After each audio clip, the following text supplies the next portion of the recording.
നമസ്തേ, എല്ലാവർക്കും പുത്തൻ പുലരിയിലേക്ക് സ്വാഗതം. നല്ലൊരു ദിനം ആശംസിക്കുകയാണ്. ഇന്ന് പ്രധാനമന്ത്രി നരേന്ദ്രമോദി തലസ്ഥാനത്ത് തിരുവനന്തപുരത്ത് എത്തുകയാണ്. വിഴിഞ്ഞം തുറമുഖം നാടിന് സമർപ്പിക്കാനായി മറ്റ് നിരവധി വാർത്തകളുണ്ട്. ആദ്യം നോക്കാം ഈ മണിക്കൂറിലെ പ്രധാന തലക്കെട്ടുകൾ.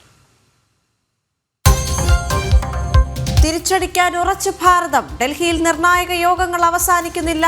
വിലയിരുത്തലുകളുമായി പ്രധാനമന്ത്രിയും ആഭ്യന്തരമന്ത്രിയും. ഷിംല സന്ദർശനം മാറ്റിവെച്ച രാഷ്ട്രപതി. പാക് വിമാനങ്ങൾക്ക് വിലക്ക് പ്രാബല്യത്തിൽ.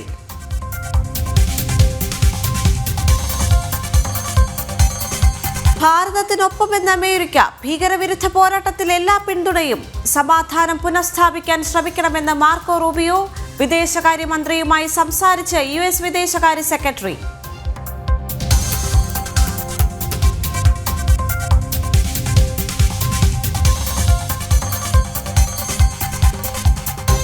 പ്രധാന സേവകൻ ഇന്ന് തിരുവനന്തപുരത്ത്. വിഴിഞ്ഞം തുറമുഖം രാജ്യത്തിന് സമർപ്പിക്കും. വിപുലമായ പരിപാടികളുമായി BJP. തലസ്ഥാനത്ത് ഇന്ന് ഗതാഗത നിയന്ത്രണം.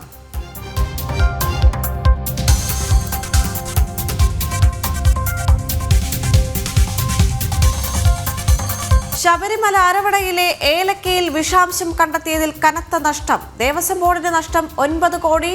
സ്വന്തം ചിലവിൽ നശിപ്പിച്ചത് 6.65 ലക്ഷം ടിൻ അരവണ.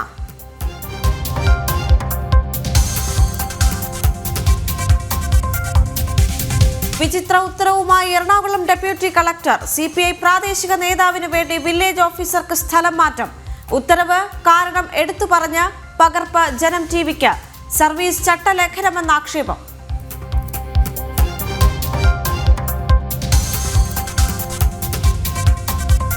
ഇന്ന് സാർവദേശീയ തൊഴിലാളി ദിനം. സെക്രട്ടേറിയറ്റിന് മുന്നിൽ ആശമാരുടെ മെയ് ദിന റാലി. നിരാഹാര സമരം 82ാം നാൾ. രാപ്പകൽ സമരയാത്ര ഇന്നു മുതൽ.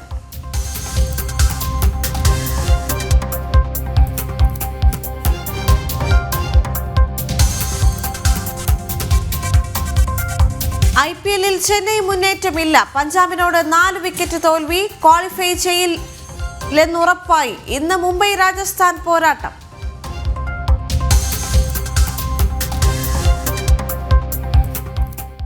ഭീകരതയ്ക്ക് മാപ്പില്ല.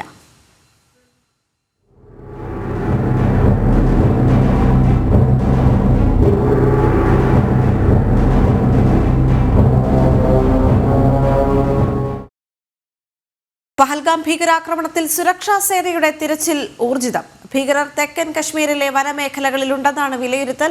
തെക്കൻ കശ്മീർ കേന്ദ്രീകരിച്ച് ഇന്നും തിരച്ചിൽ തുടരുമെന്നറിയാൻ സാധിക്കുന്നുണ്ട്. അതേസമയം അതിർത്തിയിലെ പാക് പ്രകോപനം തുടരുകയാണ്. പഹൽഗാം അന്വേഷണത്തിൽ NIA സംഘം 50 പേരെ കൂടി കസ്റ്റഡിയിലെടുത്തു എന്നാണ് പുറത്തുവരുന്ന വിവരം.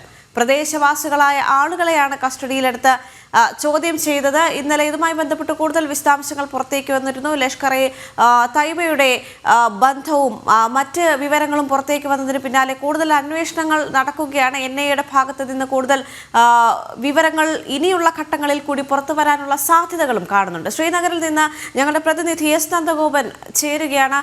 നന്ദൻ, ഭീകരാക്രമണത്തിന്റെ പശ്ചാത്തലത്തിൽ സുരക്ഷാ സേനയുടെ തിരച്ചിൽ ഊർജിതമാക്കിയിരിക്കുകയാണ്. ഭീകരർ എവിടെയാണ് ഒളിച്ചിരിക്കുന്നത് എന്നുള്ള കാര്യത്തിൽ ഏതാണ്ട് ഒരു വിലയിരുത്തൽ ഉണ്ടായിട്ടുണ്ട്. നിലവിൽ അവിടെ എന്താണ് സംഭവിക്കുന്നത്?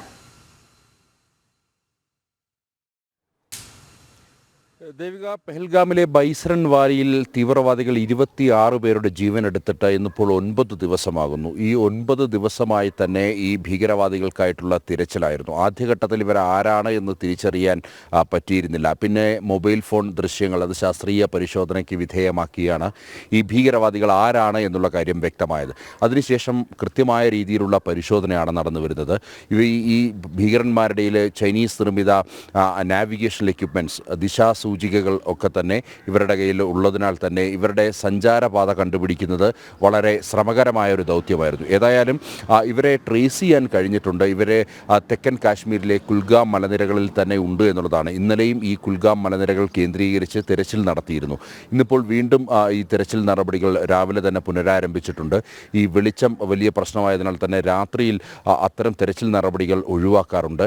മാത്രമല്ല ഈ ഭീകരർ ഒരുപക്ഷെ വീണ്ടും കടന്നാക്രമിക്കുവാനുള്ള സാധ്യതകൾ കണക്കിലെടുത്തുകൊണ്ടാണ് രാത്രിയിലുള്ള ഓപ്പറേഷനുകൾ പരമാവധി ഒഴിവാക്കുന്നത്. അതേസമയം ഇപ്പോൾ രാവിലെ വീണ്ടും തിരച്ചിൽ പുനരാരംഭിച്ചിട്ടുണ്ട്. ഈ കുൽഗാം മലനിരകളിൽ ഇവരുണ്ട് എന്നുള്ളത് തന്നെയാണ്. കഴിഞ്ഞ ദിവസം ഈ കുൽഗാം മലനിരകൾ പൂർണ്ണമായും വളഞ്ഞുകൊണ്ടുള്ള സെർച്ചിങ് ഓപ്പറേഷനുകൾ ആരംഭിച്ചായിരുന്നു. ഏതാണ്ട് 30 കിലോമീറ്റർ ചുറ്റളവിലായി കിടക്കുന്നതാണ് ഈ കുൽഗാം മലനിരകൾ. അതുകൊണ്ട് തന്നെ പെട്ടെന്ന് അങ്ങനെ കണ്ടെത്തുക അതൊരു പ്രയാസകരമായ കാര്യമാണ്. ഏതായാലും അത്തരം നടപടികൾ ഇപ്പോഴും തുടരുകയാണ് എന്നുള്ളതാണ്. ഭീകരരെ ഉടൻ തന്നെ പിടികൂടാൻ സാധിക്കുമെന്നുള്ളതാണ് സുരക്ഷാ വൃത്തങ്ങൾ വ്യക്തമാക്കുന്നത്. പ്രത്യേകിച്ച് അവരെ ജീവനോടുകൂടി തന്നെ പിടികൂടണമെന്നുള്ള നിർദ്ദേശം ഡൽഹിയിൽ നിന്നുമുണ്ട്. അതുകൊണ്ട് തന്നെയാണ് ഈ കഴിഞ്ഞ ഒരു 3-4 ദിവസം മുമ്പ് അവരെ ഈ ഭീകരവാദികളുമായി നേരിട്ട് ഈ പ്രത്യേക ദൗത്യസംഘം വരെ ഏറ്റുമുട്ടൽ നടത്തുകയും അവരെ വധിക്കാതെ വിടുകയും ചെയ്തത് അതുകൊണ്ട് തന്നെയാണ്. ഏതായാലും ഭീകരരെ ജീവനോടുകൂടി തന്നെ പിടികൂടാൻ സാധിക്കുമെന്നുള്ളത് തന്നെയാണ് ഈ ദൗത്യസംഘം. അതിനായിട്ടുള്ള ശ്രമകരമായ ഒരു ദൗത്യത്തിലേക്കാണ് ഈ പ്രത്യേക സംഘം കടന്നിരിക്കുന്നത്. ഒപ്പം തന്നെ ഈ NIA അന്വേഷണം ഒരു കോണിൽ പുരോഗമിക്കുകയാണ്. NIA അന്വേഷണം ഈ പലരെയും ചോദ്യം ചെയ്തുകൊണ്ടുള്ള അന്വേഷണം പുരോഗമിക്കുന്നു. കഴിഞ്ഞ ദിവസം 50 പേരെ കസ്റ്റഡിയിൽ ഈ മേഖലയിൽ നിന്നും എടുത്തിട്ടുണ്ട്. പ്രദേശവാസികളായിട്ടുള്ള ആൾക്കാരെയാണ് കസ്റ്റഡിയിലെടുത്തത്. ഈ ഭീകരവാദികൾക്ക് ഏതെങ്കിലും തരത്തിലുള്ള സഹായം ചെയ്ത് നൽകിയിട്ടുണ്ടോ എന്നുള്ളത് അടക്കം അന്വേഷിക്കുന്നതിൻ്റെ ഭാഗമായാണ് NIA ഇത്തരം ഈ 50-ലധികം ആൾക്കാരെ കസ്റ്റഡിയിലെടുത്ത് ചോദ്യം ചെയ്തു വരുന്നത്. ഇതുവരെയായിട്ടും ഏതാണ്ട് 600-ലധികം ആൾക്കാരെ NIAയുടെ സംഘം ചോദ്യം ചെയ്തു കഴിഞ്ഞു. NIAയുടെ പ്രത്യേക അന്വേഷണ സംഘത്തിൽ ഒരു IGയും DIGയും അതേപോലെ തന്നെ ഒരു SP ഉൾപ്പെട്ട സംഘമാണ് ഉള്ളത്. അത് ഇവർ പ്രത്യേക സംഘങ്ങളായി തിരിഞ്ഞുകൊണ്ടാണ് ഈ ചോദ്യം ചെയ്യൽ നടപടികളൊക്കെ തന്നെ പുരോഗമിക്കുന്നത്. ഒപ്പം തന്നെ ഈ അതിർത്തി മേഖലയിൽ BSFൻ്റെ ഭാഗത്തു നിന്നും ഈ തിരിച്ചടി പാകിസ്ഥാനുള്ള തിരിച്ചടി തുടരുകയാണ്. കാര്യം കൃത്യമായി പാകിസ്ഥാൻ ഇത്തരം പ്രകോപനപരമായ നിലപാട് അല്ലെങ്കിൽ പ്രകോപനപരമായി ഈ വെടിനിർത്തൽ കരാർ ലംഘിച്ചുകൊണ്ട് അതിർത്തി മേഖലയിലേക്ക് നിരന്തരം ഇത്തരത്തിൽ വെടിയുതിർക്കുന്ന സാഹചര്യം ഉണ്ടായിരുന്നു. ശക്തമായി തന്നെയാണ് BSFും തിരിച്ചടിച്ചുകൊണ്ടിരിക്കുന്നത്. ഏതായാലും അതിർത്തിയിൽ ഇപ്പോഴും ഒരു സംഘർഷഭരിതമായ അവസ്ഥയാണ് നിലനിൽക്കുന്നത്. അതിനിടയിലാണ് പാകിസ്ഥാൻ എയർ സ്പേസ് അടച്ച് ശക്തമായ മറുപടി ഭാരതം നൽകിയിരിക്കുന്നത്. പാകിസ്ഥാൻ രജിസ്റ്റർ ചെയ്ത എയർക്രാഫ്റ്റുകൾ അതേപോലെ തന്നെ പാകിസ്ഥാനികളുടെ ഓണർഷിപ്പിലുള്ള എയർക്രാഫ്റ്റുകളൊന്നും ഇന്ത്യൻ എയർ സ്പേസിലൂടെ കടന്നു പോകരുതെന്നുള്ള നിർദ്ദേശമാണ് നൽകിയിരിക്കുന്നത്. ഇങ്ങനെ നയതന്ത്രപരമായി ഭാരതം തിരിച്ചടിക്കുന്നതിനൊപ്പം പാകിസ്ഥാൻ്റെ പങ്ക് വ്യക്തമാക്കുവാൻ ഉതകുന്ന തെളിവുകൾ ശേഖരിക്കുന്ന നടപടികൾ ഭാരതത്തിൻ്റെ ഭാഗത്തു നിന്നും പുരോഗമിക്കുകയാണ്. ദേവിക. ശരി നന്ദൻ, കഴിഞ്ഞ ദിവസം ഭീകരാക്രമണം നടന്ന ഇടത്ത് ഈ ആക്രമണം പുനരാവിഷ്കരിച്ചുകൊണ്ടെല്ലാമുള്ള പരിശോധനകൾ നടന്നിട്ടുണ്ടായിരുന്നു. ഇന്നും അത്തരത്തിലുള്ള പരിശോധനകൾ കൂടുതലായി നടക്കാനുള്ള സാധ്യതയാണ് കാണുന്നത്, അല്ലേ? NIA സംഘം ഈ പെഹൽഗാമിലെ ബൈസരൻ വാലിയിൽ തന്നെയുണ്ട്. അവരവിടെ ക്യാമ്പ് ചെയ്തുകൊണ്ടുള്ള അന്വേഷണമാണ് നടക്കുന്നത്. എല്ലാ ദിവസവും ഇത്തരത്തിലുള്ള അന്വേഷണത്തിൻ്റെ ഭാഗമായിട്ടുള്ള നടപടിക്രമങ്ങൾ നടക്കുകയാണ്. ഇതിനോടകം തന്നെ പലതവണ ഈ സംഭവം പുനരാവിഷ്കരിക്കുന്ന സാഹചര്യം ഉണ്ടായിരുന്നു. പരമാവധി തെളിവുകൾ ശേഖരിക്കുക എന്നുള്ളതാണ് NIAയുടെ ലക്ഷ്യം. അതുകൊണ്ട് തന്നെ അവിടെ ക്യാമ്പ് ചെയ്തുകൊണ്ട് ഇത് പരമാവധി അന്ന് നടന്ന സംഭവം, അതായത് ബൈസരൻ വാലിയിലേക്ക് തീവ്രവാദികൾ കാട്ടിനുള്ളിൽ നിന്നും കടന്നു വരുന്നു, മതം ചോദിക്കുന്നു, മതം ഏതാണെന്ന് വ്യക്തമായപ്പോൾ അവരെ വെടിവെച്ചു കൊല്ലുന്നു. ഇത്തരം കാര്യങ്ങളൊക്കെ തന്നെ അവർ വീണ്ടും പലതവണ ഇതിനോടകം തന്നെ പുനരാവിഷ്കരിച്ചു കഴിഞ്ഞു. മാത്രമല്ല 3D മാപ്പിംഗ് അടക്കമുള്ള കാര്യങ്ങൾ കഴിഞ്ഞ ദിവസവും ഉണ്ടായിരുന്നു. ഇങ്ങനെ നിരന്തരം ഇതുമായി ബന്ധപ്പെട്ട തെളിവ് ശേഖരണത്തിലാണ് NIA സംഘമുള്ളത്. മാത്രമല്ല NIA സംഘം ഈ അന്വേഷണത്തിൻ്റെ ഭാഗമായിട്ട് അന്ന് അവിടെ ഉണ്ടായിരുന്നവരുടെ മൊബൈൽ ഫോൺ, കാര്യം ഇതിനോടകം തന്നെ പല ദൃശ്യങ്ങളും പുറത്തു വരുന്നുണ്ട്. ഇതിൽ എല്ലാ ദൃശ്യവും യഥാർത്ഥ ദൃശ്യമാണോ എന്ന് ഉറപ്പിക്കാൻ NIAക്ക് സാധിക്കുന്നില്ല. അതുകൊണ്ട് ഈ പുറത്തു വരുന്ന ദൃശ്യങ്ങൾ അത് ശാസ്ത്രീയ പരിശോധനയ്ക്ക് കൂടി NIA വിധേയമാക്കുകയാണ്. ആദ്യഘട്ടത്തിൽ ഏതാനും ദൃശ്യങ്ങൾ മാത്രം, അതായത് അവിടെ ഉണ്ടായിരുന്ന ചില വ്യക്തികളെടുത്ത് ഏതാനും ചില ദൃശ്യങ്ങൾ മാത്രമായിരുന്നു പുറത്തു വന്നിരുന്നെങ്കിൽ ഇപ്പോഴങ്ങനെയല്ല. നിരന്തരം ഈ സാമൂഹ്യ മാധ്യമങ്ങൾ വഴി ഈ പെഹൽഗാം ഭീകരാക്രമണവുമായി ബന്ധപ്പെട്ട ദൃശ്യങ്ങൾ പുറത്തു വരുന്നുണ്ട്. ആ ദൃശ്യങ്ങൾ ശാസ്ത്രീയ പരിശോധനയ്ക്ക് വിധേയമാക്കേണ്ടതുണ്ട്. എന്നാൽ മാത്രമേ ഇത് യഥാർത്ഥ ദൃശ്യങ്ങളാണോ തുടങ്ങിയ കാര്യങ്ങൾ വ്യക്തമാകൂ. അങ്ങനെ യഥാർത്ഥ ദൃശ്യങ്ങളാണെന്നുണ്ടെങ്കിൽ അത് കൃത്യമായി തന്നെ അത് വീണ്ടും പരിശോധിക്കേണ്ടിയിരിക്കുന്നു. ആ ദൃശ്യത്തിൽ എന്താണ് ആ സംഭവങ്ങളൊക്കെ വീണ്ടും അത് ഒന്നുകൂടെ അനലൈസ് ചെയ്യേണ്ട ഒരു സാഹചര്യമുണ്ട് NIAക്ക്. അതുകൊണ്ട് തന്നെ ഇത്തരം ദൃശ്യങ്ങൾ പരിശോധിക്കുന്നു. രാജ്യത്തിൻ്റെ വിവിധ ഭാഗങ്ങളിൽ നിന്നുമുള്ളവർ അന്ന് ഈ പെഹൽഗാമിലെ ബൈസരൻ വാലിയിൽ ഉണ്ടായിരുന്നു. ഇവരുടെ പക്കൽ ഏതാനും ചിലരുടെ പക്കലൊക്കെ തന്നെ ഇത്തരം ദൃശ്യങ്ങളുണ്ട്. അതെല്ലാം NIA അതാത് യൂണിറ്റുകൾ ആ സംസ്ഥാനത്തുള്ള യൂണിറ്റുകൾ കളക്ട് ചെയ്ത് ഈ അന്വേഷണ സംഘത്തിന് കൈമാറുന്നു എന്നുള്ളതാണ്.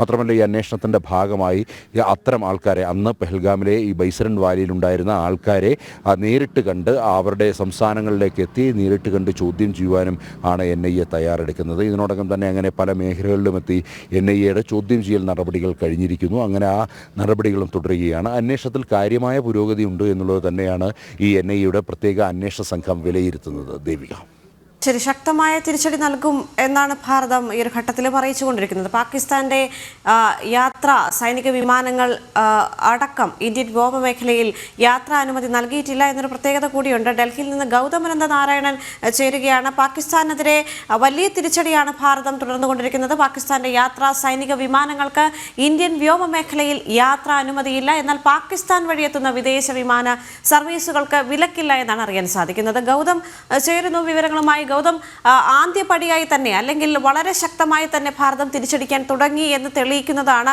പാകിസ്ഥാന്റെ സൈനിക വിമാനങ്ങൾക്ക് ഇന്ത്യൻ വ്യോമമേഖലയിൽ യാത്രാ അനുമതി ഇല്ല എന്നുള്ള റിപ്പോർട്ട്. അതുമായി ബന്ധപ്പെട്ട് കൂടുതൽ വിവരങ്ങൾ ഏറ്റവും പുതുതായി പുറത്തേക്ക് വരുന്നത് എന്താണ്?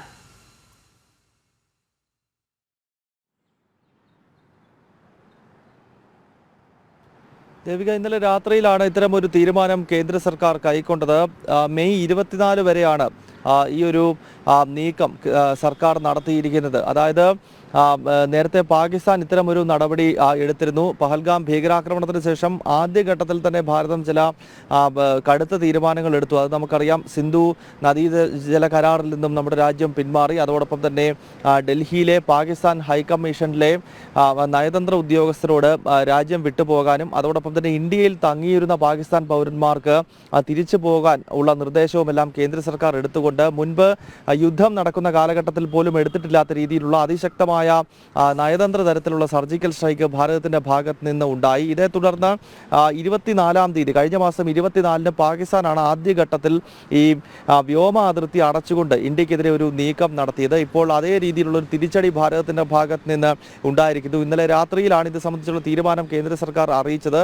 ഈ മാസം 24 വരെ പാകിസ്ഥാന് മുന്നിൽ വ്യോമ അതിർത്തി നമ്മൾ പൂർണ്ണമായി അടച്ചിരിക്കുകയാണ്. പാകിസ്ഥാന്റെ യാത്രാ വിമാനങ്ങൾക്കോ അല്ലെങ്കിൽ മറ്റ് സൈനിക വിമാനങ്ങൾക്കോ ഇനിയും ഭാരതത്തിന് മുകളിലൂടെ അല്ലെങ്കിൽ ഭാരതത്തിൻ്റെ വ്യോമ അതിർത്തി വഴി പറക്കാനുള്ള അനുമതി ഇല്ല എന്നതാണ് ഏറെ ശ്രദ്ധേയമായിട്ടുള്ള ഘടകം. എന്തായാലും യുദ്ധസമാനമായ ഒരു അന്തരീക്ഷം ഇരു രാജ്യത്തിനുമിടയിൽ നിലനിൽക്കുന്ന ഘട്ടത്തിലാണ് ഇപ്പോൾ മറ്റൊരു നയതന്ത്ര തലത്തിലുള്ളൊരു നീക്കം കൂടി ഇപ്പോൾ കേന്ദ്ര സർക്കാരിൻ്റെ ഭാഗത്ത് നിന്നും ഉണ്ടായിരിക്കുന്നത്. ദേവിക, ശരി.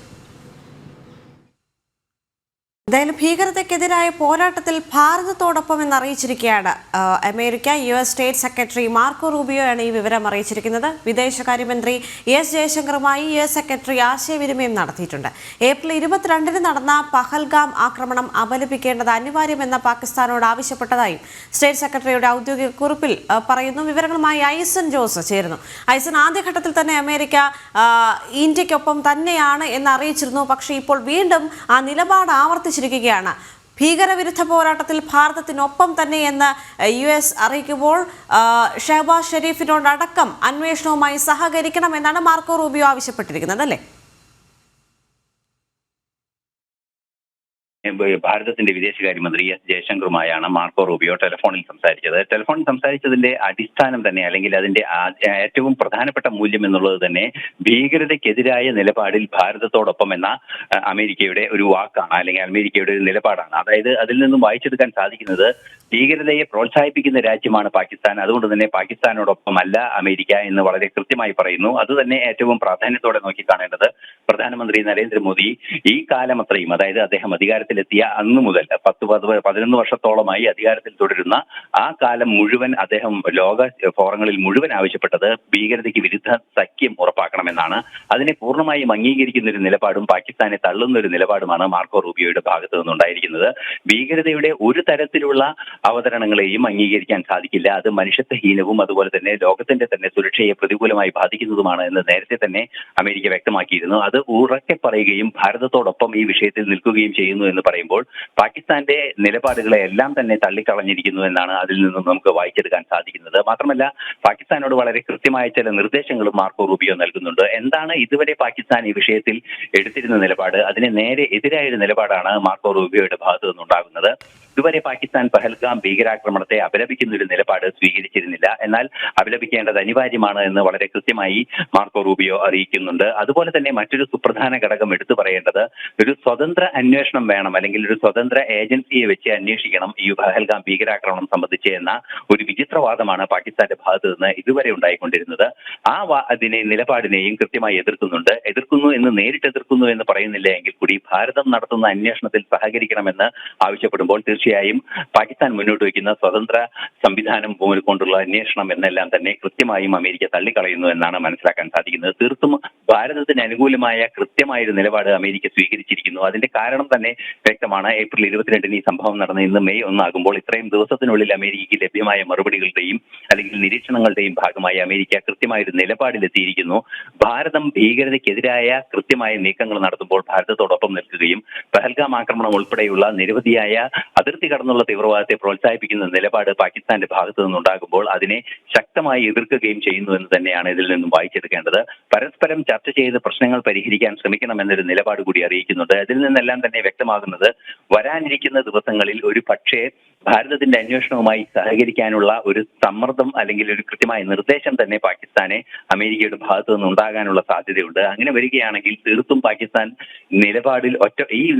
പാകിസ്ഥാന്റെ നിലവിലെ നിലപാടിൽ ഒറ്റപ്പെടുകയും ചൈനയുടെ മാത്രമായ ഒരു പിന്തുണയും മാത്രമായി അവസാനിക്കുകയും ചെയ്യുന്ന ഒരു വ്യത്യസ്തമായ ആഗോള ക്രമത്തിന്റെ ആഗോള കാലാവസ്ഥയുടെ ഒരു തലത്തിലേക്ക് എത്തുന്ന ഒരു സാഹചര്യം ഉണ്ടാവുകയും ചെയ്യുമെന്നാണ് മനസ്സിലാക്കാൻ സാധിക്കുന്നത്. എന്ത് തന്നെയായാലും ഭാരതത്തിന്റെ നിലപാടുകൾ പൂർണ്ണമായും അമേരിക്കയ്ക്ക് ബോധ്യപ്പെട്ടിരിക്കുന്നു. ഭാരതത്തിൽ നടന്ന ആക്രമണം തെറ്റാണ്, അത് അപലപിക്കേണ്ടതാണ് എന്ന് കൃത്യമായി അമേരിക്ക പറയുന്നു. മാത്രമല്ല അമേരിക്ക ഈ ഭാരതം നടത്തുന്ന വിഷയത്തിൽ, അതായത് പഹൽഗാം ആക്രമണ വിഷയത്തിൽ ഭാരതം നടത്തുന്ന അന്വേഷണങ്ങളോട് സഹകരിക്കേണ്ടതിന്റെ ആവശ്യകത എടുത്തു പറയുകയും ചെയ്യുന്നുണ്ട്. പക്ഷെ അത് പ്രതികരണം ഇതുവരെ പാകിസ്ഥാന്റെ ഭാഗത്തു നിന്നും ഉണ്ടായിട്ടില്ല. പാകിസ്ഥാൻ ഇതുമായി സഹകരിക്കുമോ എന്ന് വ്യക്തവുമല്ല. എന്നാലും അത്തരത്തിലൊരു നിലപാട്, എന്താണോ പാകിസ്ഥാൻ പറഞ്ഞ രണ്ട് നിലപാടുകൾ, ആ രണ്ട് നിലപാടുകളെയും പൂർണ്ണമായി തള്ളുന്ന ഒരു നീക്കമാണ് അമേരിക്കയുടെ ഭാഗത്തു നിന്നുണ്ടായത്. സ്വതന്ത്ര അന്വേഷണം വേണമെന്നതും അതുപോലെ തന്നെ അപലപിക്കാത്ത നിലപാടിനെയും ശക്തമായി എതിർക്കുകയാണ്. ഭീകരതയ്ക്കെതിരായ പോരാട്ടത്തിൽ ഭാരതത്തോടൊപ്പം എന്ന് പറയുമ്പോൾ പ്രത്യക്ഷമായി ഭാരതത്തോടൊപ്പം എന്ന് പറയുകയും അതിനെ നിന്ന് കൃത്യമായി വായിച്ചെടുക്കാൻ സാധിക്കുന്നത് പാകിസ്ഥാനോടൊപ്പമല്ല ഈ വിഷയത്തിൽ അമേരിക്ക എന്ന കൃത്യമായ സൂചനയും തന്നെയാണ്. ദേവിക. സൈസൻ, അതോടൊപ്പം തന്നെ വളരെ പ്രധാനപ്പെട്ടൊരു കാര്യം എന്ന് പറയുന്നത് സമാധാനം പുനഃസ്ഥാപിക്കാനുള്ള എല്ലാ നീക്കങ്ങളിലും അമേരിക്കയുടെ എല്ലാ സഹകരണവും ഉണ്ടാകുമെന്ന് പറയുന്നതിനോടൊപ്പം തന്നെ ഇന്ത്യക്ക് വളരെ വലിയ രീതിയിലുള്ള ഒരു സപ്പോർട്ട് US-ന്റെ ഭാഗത്തു നിന്നും ഉണ്ടായിരിക്കുകയാണ്, അല്ലെങ്കിൽ വലിയൊരു പിന്തുണ അമേരിക്കയുടെ ഭാഗത്തു നിന്നും ഉണ്ടാകുമെന്ന് വീണ്ടും വീണ്ടും ആവർത്തിക്കുകയാണ്. ഈ ഒരു ഘട്ടത്തിൽ പാകിസ്ഥാൻ അടക്കം വളരെ വലിയൊരു പ്രതിസന്ധി ഘട്ടത്തിലേക്ക് പോകുന്നു, അല്ലെങ്കിൽ ഭാരതത്തെ ഭയക്കുന്നു എന്നുള്ള കാര്യത്തിൽ സംശയമില്ല. കൂടുതൽ നിർണായകമായ വഴികളിലൂടെ തിരിച്ചടിക്കാൻ ഒരുങ്ങുകയാണ് ഭാരതം എന്നുള്ളൊരു പ്രത്യേകത കൂടിയുണ്ട്. ഈ ഒരു ഘട്ടത്തിൽ അമേരിക്കയുടെ പിന്തുണ ലഭിക്കുക എന്ന് പറയുമ്പോൾ പാകിസ്ഥാനെ സംബന്ധിച്ചിടത്തോളം അത് വലിയൊരു തിരിച്ചടിയും ഇന്ത്യയെ സംബന്ധിച്ചിടത്തോളം അത് വലിയൊരു അഭിമാന നേട്ടവുമായി മാറിക്കൊണ്ടിരിക്കുകയാണല്ലോ. ദേവിക, ഭാരതത്തെ സംബന്ധിച്ചിടത്തോളം ഈ വിഷയത്തിൽ എടുത്ത നിലപാട് കൃത്യമായ നീതിപൂർവമായ ഒരു നിലപാടാണ്. 26 പേരുടെ ജീവനെടുത്ത വിഷയത്തിൽ വിട്ടുവീഴ്ചയില്ലാത്ത നിലപാട് സ്വീകരിക്കും. അതും ജീവനെടുത്ത രീതിയും ഏറെ ഗൗരവതരമാണ്. അതായത് അതിർത്തി കടന്ന് ഭാരതത്തിലെത്തി ഭാരതത്തിന്റെ പരമാധികാര ഭൂമികയിലെത്തിയതിനു ശേഷം നടത്തുന്ന ഈ ആക്രമണം എന്ന് പറയുന്നത് ലോകം കാലങ്ങളായി എതിർക്കുന്ന, അല്ലെങ്കിൽ ഈ കഴിഞ്ഞ ഒരു 10-30 വർഷമായി അതിശക്തമായി ലോകരാഷ്ട്രങ്ങൾ എതിർക്കുന്ന അതിർത്തി കടന്നുള്ള തീവ്രവാദം, അതുപോലെ അതിർത്തി കടന്നുള്ള മയക്കുമരുന്ന് ഇടപാട് ഉൾപ്പെടെയുള്ള വിഷയങ്ങളിൽ ശക്തമായ ഒരു നിലപാട് സ്വീകരിക്കുന്ന ലോകക്രമം മുന്നോട്ട് പോകുന്ന ഒരു സാഹചര്യത്തിൽ പാകിസ്ഥാന്റെ നിലപാട് ഒട്ടും സ്വീകാര്യമല്ല എന്ന് ലോകം തിരിച്ചറിഞ്ഞിരിക്കുന്ന ഒരു പശ്ചാത്തലമുണ്ട്. ഭീകരതയെ പ്രോത്സാഹിപ്പിക്കുന്നത് അംഗീകരിക്കാനാവില്ല എന്ന് കൃത്യമായി തന്നെ പാകിസ്ഥാൻ തുടർച്ചയായി മുന്നോട്ട് വയ്ക്കുന്ന ഒരു വിഷയം കൂടിയാണ്. ഈ ഒരു പശ്ചാത്തലത്തിൽ നിന്നുകൊണ്ടാണ് ഈ വിഷയത്തെ പരിശോധിക്കേണ്ടത്. തീർച്ചയായും ഈ കാര്യത്തിൽ പാകിസ്ഥാനെ സംബന്ധിച്ചിടത്തോളം തീർത്തും ഒറ്റപ്പെടുന്ന ഒരു സാഹചര്യം ചൈന പിന്തുണയ്ക്കുന്നുണ്ട് എങ്കിൽ കൂടി അത് ചൈനയുടെ ചില താല്പര്യങ്ങൾ ആ കാര്യത്തിലുണ്ട്. ആ താല്പര്യങ്ങളുടെ മാത്രം പിന്നിൽ നിന്നാണ് ചൈനയുടെ ഒരു പിന്തുണ. അല്ലാതെ പാകിസ്ഥാന്റെ എല്ലാ തെറ്റായ നടപടികൾക്കും പൂർണ്ണമായ പിന്തുണ എന്ന നിലപാട് അല്ല ചൈനയുടെ ഭാഗത്തു നിന്നുണ്ടാകുന്നത് എങ്കിൽ കൂടി ചൈന പാകിസ്ഥാൻ അനുകൂലമായ നിലപാട് സ്വീകരിക്കുന്നു എന്നത് ഒരു യാഥാർത്ഥ്യം തന്നെയാണ്. എങ്കിലും ചൈനയുടെ അനുകൂലമായ നിലപാട് മാത്രമായി നിലകൊള്ളുകയും അതുപോലെ പാകിസ്ഥാൻ ഭീകരതയെ അനുകൂലിക്കുന്ന ഒരു രാജ്യമായി മാറുകയും ചെയ്യുന്ന ഒരു പശ്ചാത്തലത്തിലാണ് അതീവ ഗൗരവതരമായ ഈ വിഷയത്തെ പരിഗണിക്കപ്പെടുന്നത് ലോകരാഷ്ട്രങ്ങളുടെ വേദിയിലെല്ലാം തന്നെ. തീർച്ചയായും ഭാരതം തിരിച്ചടിക്കാൻ ഒരുങ്ങുന്നു എന്ന നേരത്തെ നമുക്ക് വാർത്തകളെല്ലാം തന്നെ വളരെ കൃത്യമായി ലഭ്യമായിരുന്നു. ഇന്നലെയും മിനിയാന്നുമായാണ് ഇത് സംബന്ധിച്ച അന്തിമ തീരുമാനങ്ങൾ ഭാരതത്തിന്റെ ഭാഗത്തു നിന്നുണ്ടായത്. തിരിച്ചടിക്കുന്നതും സൈനിക നടപടികളും എല്ലാം തന്നെ പൂർണ്ണമായും സൈന്യത്തിന്റെ സ്വാതന്ത്ര്യത്തിന് വിട്ടുകൊണ്ടുള്ള ഒരു നിലപാട് വളരെ കൃത്യമായി അറിയിച്ചതിന് പിന്നാലെ പാകിസ്ഥാന് യുണൈറ്റഡ് നേഷൻസിനെ സമീപിക്കുകയും ആക്രമിക്കാൻ സാധ്യതയുണ്ടെന്ന് അറിയിക്കുകയും ഒക്കെ ചെയ്യുന്ന ഒരു സാഹചര്യമുണ്ടായി. തീർച്ചയായും ഭാരതം ഇക്കാര്യത്തിൽ കടുത്ത നടപടികൾ സ്വീകരിക്കാൻ ഒരുങ്ങുന്നു എന്ന ആ ഒരു പശ്ചാത്തലത്തിലാണ് മാർക്കോ റൂബിയോയും അതുപോലെ തന്നെ എസ് ജയശങ്കറുമായുള്ള ടെലിഫോൺ സംഭാഷണം ഉണ്ടായത്. തീർച്ചയായും ടെലിഫോൺ സംഭാഷണത്തിൽ എസ് ജയശങ്കർ ഇത്തരത്തിലുള്ള നടപടികൾ ഉണ്ടാകുമെന്ന സൂചന, അതല്ലെങ്കിൽ ഈ ഭീകരതയെ അമർച്ച ചെയ്യുന്നതിനുള്ള നടപടികൾ ഉണ്ടാകുമെന്ന സൂചന വളരെ കൃത്യമായി നൽകിയിരിക്കുമെന്ന് തന്നെയാണ് മനസ്സിലാക്കാൻ സാധിക്കുന്നത്. ഈ ഒരു പശ്ചാത്തലത്തിൽ കൂടിയാണ് ഈ മാർക്കോ റൂബിയോയുടെ മറുപടി കൂടുതൽ കൃത്യതയോടെ വായിച്ചെടുക്കേണ്ടത് എന്നാണ് നിരീക്ഷകരെല്ലാം തന്നെ കരുതുന്നത്. ഭീകരതയ്ക്കെതിരായ പോരാട്ടത്തിൽ ഭാരതത്തോടൊപ്പം എന്ന് പറയുമ്പോൾ ഭീകരതയ്ക്കെതിരായി ഭാരതം നടത്താനിരിക്കുന്ന കൃത്യമായ നീക്കങ്ങൾ, അതൊരു പക്ഷേ ശക്തമായ എയർഫോഴ്സിന്റെ ശക്തമായ തിരിച്ചടി പല രീതിയിലായിരിക്കാം. ഏത് രീതിയിൽ എന്നത് കാത്തിരുന്ന് തന്നെ കാണേണ്ടതുണ്ട്. എന്ത് തന്നെയായാലും സൈന്യം യോഗ്യമായ സമയത്ത് കൃത്യമായ തീരുമാനമെടുത്ത് ആക്രമണം നടത്തുക എന്നാണ് കേന്ദ്ര സർക്കാർ നൽകിയിരിക്കുന്ന നിർദ്ദേശം. ആ നിർദ്ദേശത്തിനനുസരിച്ച് കൃത്യമായ നടപടികൾ ഉണ്ടാകുമെന്ന ഒരു സാഹചര്യം കൃത്യമായി മുൻകൂട്ടി അറിയാൻ ലോകത്ത് സാധാരണഗതിയിൽ തന്നെ മനസ്സിലാക്കാൻ സാധിക്കുന്നുണ്ട്. സ്വാഭാവികമായും ഇത്തരത്തിൽ ഏത് രീതിയിലായിരിക്കും പ്രതികരണം ഉണ്ടാവുക എന്നത് സംബന്ധിച്ച ഒരു പ്രാഥമിക സൂചന എസ് ജയശങ്കർ മാർക്കോ റൂബിയോയ്ക്ക് നൽകിയിട്ടുണ്ട് എന്ന് തന്നെയാണ് മനസ്സിലാക്കാൻ സാധിക്കുന്നത്. ഈ ഒരു പശ്ചാത്തലത്തിൽ കൂടിയാണ് ഭാരതത്തിന്റെ നിലപാടുകളോട് പൂർണ്ണ പിന്തുണ എന്നറിയിക്കുമ്പോൾ ഭാരതം ഭീകരതയ്ക്കെതിരായ നീക്കങ്ങൾ നടത്തുമ്പോൾ ഒരു പരിധിവരെ ഭാരതത്തെ പൂർണ്ണമായും പിന്തുണയ്ക്കാനുള്ള ഒരു നീക്കം അമേരിക്കയുടെ ഭാഗത്തു നിന്നുണ്ടാകുമെന്ന കാര്യത്തിലും തർക്കമില്ല. അത് തന്നെയാണ് പാകിസ്ഥാനെ ഭയപ്പെടുത്തുന്ന ഒരു സാഹചര്യവും. ശരി. പഹൽഗാം ഭീകരാക്രമണത്തിന് ശേഷം ഏറ്റവും കൂടുതൽ ഉയർന്നു കേട്ട ചോദ്യം ഇതാണ്: പാകിസ്ഥാന്റെ അവശേഷിപ്പുകൾ നമ്മുടെ നാട്ടിൽ വേണോ എന്നുള്ളത്. ഭീകരവാദ പ്രവർത്തനങ്ങൾ നടത്തുന്ന ഒരു രാജ്യത്തിന്റെ അവശേഷിപ്പുകൾ നമ്മുടെ നാട്ടിൽ വേണ്ട എന്ന് തന്നെയാണ് ദേശസ്നേഹികൾ പറയുന്നത്. അതേ നിലപാട് തന്നെയാണ് ജനം ടിവിയുടേതും. കേരളത്തിൽ പാകിസ്ഥാൻ വേണ്ട.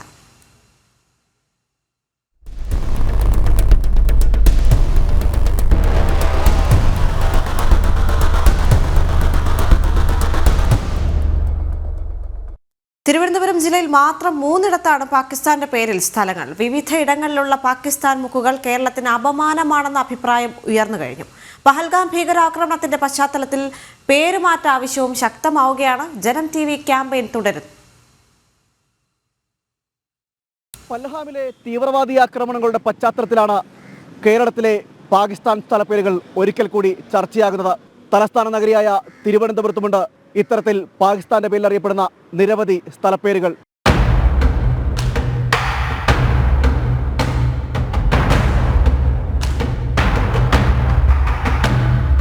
തലസ്ഥാന നഗരിയായ തിരുവനന്തപുരത്ത് പ്രധാനമായും 3 പാകിസ്ഥാന്റെ പേരിൽ സ്ഥലപ്പേരുള്ളത്.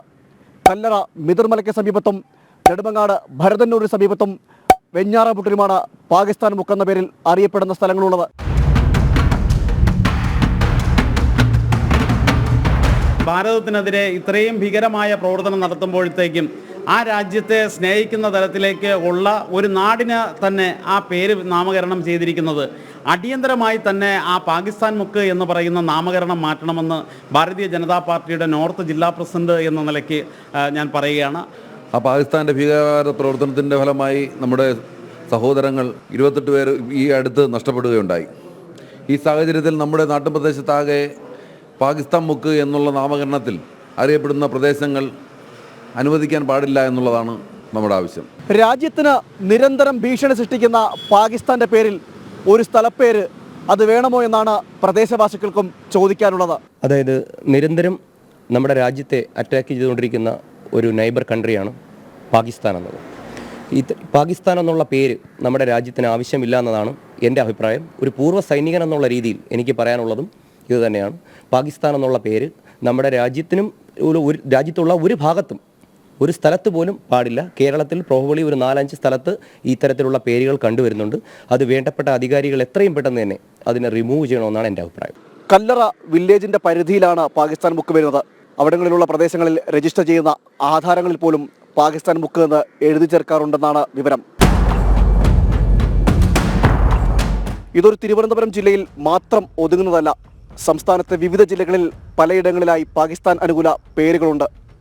പഹൽഗാമിലെ വേദനയിൽ നെഞ്ചു പൊട്ടുന്ന ഈ നിമിഷമെങ്കിലും അധികൃതർ ഓർക്കണം, ഈ പേര് നമുക്കിനി വേണോ എന്ന്. രഞ്ജിത്തിനൊപ്പം പ്രശാന്ത് ശങ്കരമംഗലത്ത്, ജനം, തിരുവനന്തപുരം.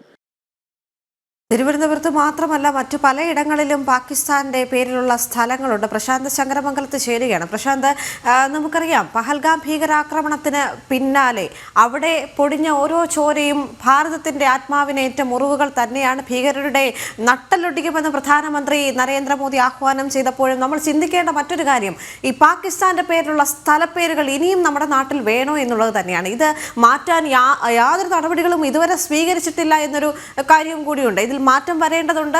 ഭീകര പ്രവർത്തനം ചെയ്യുന്ന ഒരു രാഷ്ട്രത്തെ, പ്രത്യേകിച്ച് ഭാരതത്തെ നോവിക്കാൻ മുന്നിട്ടിറങ്ങിയ ഒരു രാഷ്ട്രത്തിന്റെ പേരിൽ സ്ഥലങ്ങൾ വേണോ എന്ന ചോദ്യങ്ങൾക്ക് വേണ്ട എന്ന് തന്നെയാണ് ബഹുഭൂരിപക്ഷം ജനങ്ങളും ഉത്തരം പറയുന്നത്, അല്ലേ?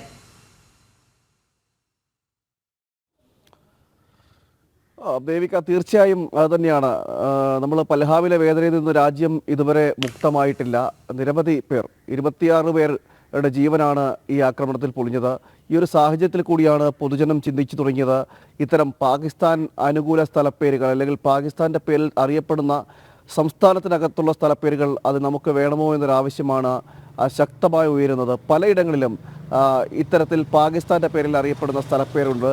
അത് ഗൂഗിൾ മാപ്പുകളിലടക്കം പാകിസ്ഥാൻ മുക്കെന്നോ അല്ലെങ്കിൽ പാകിസ്ഥാൻ ജംഗ്ഷൻ എന്നോ അടയാളങ്ങളായിട്ട് അത് സൂചിപ്പിക്കുകയും ചെയ്യുന്നു. നമ്മുടെ പല സംസ്ഥാനത്തെ ഒട്ടുമിക്ക ജില്ലകളിലും സമാനമായ രീതിയിൽ പേരുകളുണ്ട്. തിരുവനന്തപുരത്തേക്ക് വരികയാണെങ്കിൽ, തലസ്ഥാന നഗരിയിലേക്ക് എത്തുകയാണെങ്കിൽ തിരുവനന്തപുരത്തും നമുക്ക് പ്രധാനമായും 3 സ്ഥലങ്ങൾ, ആ 3 ഇടങ്ങളാണ് ഇത്തരത്തിൽ പാകിസ്ഥാൻ്റെ അനുകൂല പേരിൽ അറിയപ്പെടുന്ന സ്ഥലങ്ങളുള്ളത്. ഈ സ്ഥലങ്ങൾ അത് കല്ലറ പഞ്ചായത്തിലാണ് ഒരെണ്ണമുള്ളത്. മിതിർമല എന്ന സ്ഥലം, ആ മിതിർമല എന്ന സ്ഥലത്തിന് അടുത്താണ് ഈ ഒരു പാകിസ്ഥാൻ മുക്കുള്ളത്. മറ്റൊന്ന് പാങ്ങോടാണ്. ആ പാങ്ങോടിനടുത്തും ഭരതന്നൂർ എന്ന സ്ഥലമുണ്ട്. ഭരതന്നൂരിന് സമീപത്തായിട്ടാണ് മറ്റൊരു പാകിസ്ഥാൻ മുക്കുള്ളത്. തൊട്ടടുത്ത് മറ്റൊരെണ്ണം വെഞ്ഞാറമൂടിന് സമീപത്തും സമാനമായ രീതിയിൽ ഒരു പാകിസ്ഥാൻ മുക്കുണ്ട്. ഇതെല്ലാം അടയാളങ്ങളായിട്ട് ഗൂഗിൾ മാപ്പുകളിൽ അടക്കമുണ്ട്. അതോടൊപ്പം തന്നെ സ്ഥലത്ത് തന്നെ അവിടെ സ്ഥലപ്പേരുകളായിട്ട് അവിടെ പ്രദർശിപ്പിച്ചിട്ടുമുണ്ട്. കച്ചവട സ്ഥാപനങ്ങളുടെ മുന്നിലായിക്കോട്ടെ, ബസ് സ്റ്റോപ്പുകളിലായിക്കോട്ടെ, അങ്ങനെ അങ്ങിങ്ങായി എല്ലായിടത്തും ഈ പാകിസ്ഥാൻ മുക്ക് എന്ന് എഴുതി അങ്ങനെ സ്ഥാപിച്ചിട്ടുമുണ്ട്, അങ്ങനെ ബോർഡായിട്ട് സ്ഥാപിച്ചിട്ടുമുണ്ട്. ഇതാണിപ്പോൾ ഈ ഒരു തീവ്രവാദ ആക്രമണങ്ങളുടെയൊക്കെ ഒരു പശ്ചാത്തലത്തിലാണ് ഇപ്പോൾ അതിനൊരു പ്രതിഷേധവുമായി പ്രദേശവാസികളുമുണ്ട്. അതോടൊപ്പം തന്നെ BJP നേതാക്കളുണ്ട്, മറ്റ് പൊതുജനങ്ങളെല്ലാവരും പ്രതിഷേധം അറിയിക്കുന്നുണ്ട്. കാരണം ഒരു രാജ്യത്തെ സൂചിപ്പിക്കുന്ന പേര്, അത് കേവലം പാകിസ്ഥാൻ നമുക്കൊരു അയൽ രാജ്യം മാത്രമല്ല. കാരണം നമ്മുടെ ജീവിതത്തെ, നമ്മുടെ ജീവനെ, നമ്മുടെ സൈനികരെ അടക്കം നിരന്തരം വേട്ടയാടിക്കൊണ്ടിരിക്കുന്ന ഒരു രാജ്യം. നമുക്ക് ജീവിക്കാൻ തീവ്രവാദികളെ വിട്ടയച്ചുകൊണ്ട് നമ്മൾ ജീവിക്കാൻ കഴിയാത്ത, നമ്മുടെ രാജ്യത്ത് അന്തചിത്രം വരുത്തിക്കൊണ്ടിരിക്കുന്നൊരു രാജ്യം കൂടിയാണ് പാകിസ്ഥാൻ എന്നുകൂടി ഓർക്കണം. ഈ വിഭജനം കഴിഞ്ഞ് ഇങ്ങോട്ട് നോക്കുമ്പോൾ പല സമയത്തും മുന്നറിയിപ്പുകളില്ലാതെ ആക്രമണം നടത്തിയതെല്ലാം പാകിസ്ഥാനാണ്. ഇന്ത്യ സംയമനം പാലിക്കുമ്പോഴെല്ലാം പാകിസ്ഥാൻ നമുക്ക് നേരെ അതൊരവസരമായി എടുത്തുകൊണ്ട് ആക്രമണം നടത്തിക്കൊണ്ടിരിക്കുന്ന സാഹചര്യമാണ് ഉണ്ടായിരുന്നത്. അത് മിലിറ്ററി അറ്റാക്ക് ആയാലും ശരി, മറ്റ് തീവ്രവാദികളിലൂടെ ആയാലും ശരി, ഇങ്ങനെ രാജ്യത്തെ നശിപ്പിക്കുന്നതിന് ഉന്മൂലനം ചെയ്യുക എന്ന ലക്ഷ്യത്തോടു കൂടി പ്രവർത്തിക്കുന്നൊരു രാജ്യമാണ് പാകിസ്ഥാൻ. ഈ സാഹചര്യത്തിൽ അങ്ങനെ ഒരു രാജ്യത്തിൻ്റെ പേര്, അല്ലെങ്കിൽ ആ രാജ്യത്തെ സ്നേഹിക്കുന്ന രീതിയിൽ ആണെങ്കിൽ പോലും അല്ലെങ്കിൽ പോലും ഏതർത്ഥത്തിലാണോ ആ പേരുകൾ വന്നതെന്ന് നമുക്കറിയില്ല. എന്തർത്ഥത്തിലായാലും ശരി, പാകിസ്ഥാനെ അനുകൂലിച്ചുകൊണ്ടുള്ള അല്ലെങ്കിൽ പാകിസ്ഥാൻ്റെ പേരിൽ അറിയപ്പെടുന്ന സ്ഥലപ്പേരുകൾ കേരളത്തിനുള്ളിൽ വേണമോ എന്നൊരാവശ്യം ഉയരുന്നുണ്ട്. തിരുവനന്തപുരത്തും അത് വേണമോ എന്നൊരാവശ്യം ശക്തമായി ഉയരുന്നുണ്ട്. അധികൃതരുടെ ഭാഗത്തു നിന്നും ഇത് മാറ്റി പുനർനാമകരണം ചെയ്യണമെന്ന ഒരു ആവശ്യവും ശക്തമാകുന്നുണ്ട്. അതായത് നേരത്തെ ഏത് പേരാണോ അറിയപ്പെട്ടിരുന്നത്, അല്ലെങ്കിൽ സമാനമായ പേരിൽ നമ്മുടെ രക്തസാക്ഷികളുടെയോ അല്ലെങ്കിൽ നമ്മുടെ ധീരജവാന്മാരുടെയോ അല്ലെങ്കിൽ സ്വാതന്ത്ര്യ സമര സേനാനികളുടെയൊക്കെ പേര് ഇതിനോട് ചേർത്ത് ഈ സ്ഥലങ്ങളിലെല്ലാം സ്ഥാപിക്കണമെന്നൊരു ആവശ്യവും ശക്തമാകുന്നുണ്ട്. എന്തായാലും വളരെ പ്രതിഷേധാർഹമായ ഒരു കാര്യമാണ് ഇത്തരത്തിൽ പാകിസ്ഥാൻ്റെ പേരിൽ അറിയപ്പെടുന്ന സ്ഥലങ്ങളുള്ളത്. ബസ്സുകളിലടക്കം അതിൻ്റെ നെയിം ബോർഡ് ഉണ്ടാകുന്നുണ്ട്. ചിലയിടങ്ങളിൽ വലിയ അടയാളങ്ങളായിട്ട് അത് സൂചിപ്പിക്കുകയും ചെയ്യുന്നു. ഇന്നും അത് നിലനിൽക്കുന്ന ഒരു സാഹചര്യമുണ്ട്. എന്തായാലും പേരുകൾ വന്ന വഴി പലർക്കും അറിയില്ല. കാലാകാലങ്ങളായി വായ്മൊഴിയായി വന്നു എന്നൊക്കെയാണ് പറയപ്പെടുന്നതെങ്കിൽ പോലും അത്തരം പേരുകൾ ഇനി ആവശ്യമില്ല. നിരന്തരം നമ്മളെ വേട്ടയാടുന്ന ഒരു അയൽരാജ്യത്തിൻ്റെ പേര്, അയൽരാജ്യത്തെ സ്നേഹിച്ചുകൊണ്ടായിക്കോട്ടെ അല്ലെങ്കിലായിക്കോട്ടെ, അത്തരമൊരു പേര് ഇനി സംസ്ഥാനത്ത് ആവശ്യമില്ല എന്നാണ് പൊതുജനങ്ങളും BJPയും അടക്കം പറയുന്നത്. എന്തായാലും ഇതിൽ തീരുമാനമെടുക്കേണ്ടത് സംസ്ഥാന ഭരണകൂടമാണ്, ഇത്തരത്തിൽ സർക്കാരാണ്. സർക്കാർ ചിന്തിക്കേണ്ടിയിരിക്കുന്നു. ഇത്തരത്തിലുള്ള പേരുകൾ നീക്കം ചെയ്തുകൊണ്ടുള്ള നടപടികളിലേക്ക് കടക്കണമെന്നൊരാവശ്യവും ശക്തമാവുകയും ചെയ്യുന്നുണ്ട്. ദേവിക. അത് തന്നെയാണ്, പേരുമാറ്റ ആവശ്യങ്ങൾ ശക്തമായി തുടരുകയാണ്. പാലക്കാട് അത്തരത്തിലുള്ള വിവാദങ്ങൾ എത്തുന്നു. പാലക്കാട് നഗരസഭയിൽ വിവാദമായ ജിന്ന സ്ട്രീറ്റിന് ആ പേര് നൽകിയത് UDF ഭരണസമിതി എന്ന BJP ഈസ്റ്റ് ജില്ലാ അധ്യക്ഷൻ പ്രശാന്ത് ശിവൻ. 1988 മൊയ്തുണ്ണി എന്ന കൗൺസിലറുടെ നേതൃത്വത്തിലാണ് പ്രദേശത്തിന് ജിന്നയുടെ പേരിട്ടത്. പാലക്കാട് MLA രാഹുൽ മാങ്കൂട്ടത്തിന് സ്വന്തം വീടിന് സമീപമുള്ള പാകിസ്ഥാൻ മുക്കിന്റെ പേര് മാറ്റണമെന്ന് പറയാൻ ആർജവമുണ്ടോ എന്നും പ്രശാന്ത് ശിവൻ ചോദിച്ചു.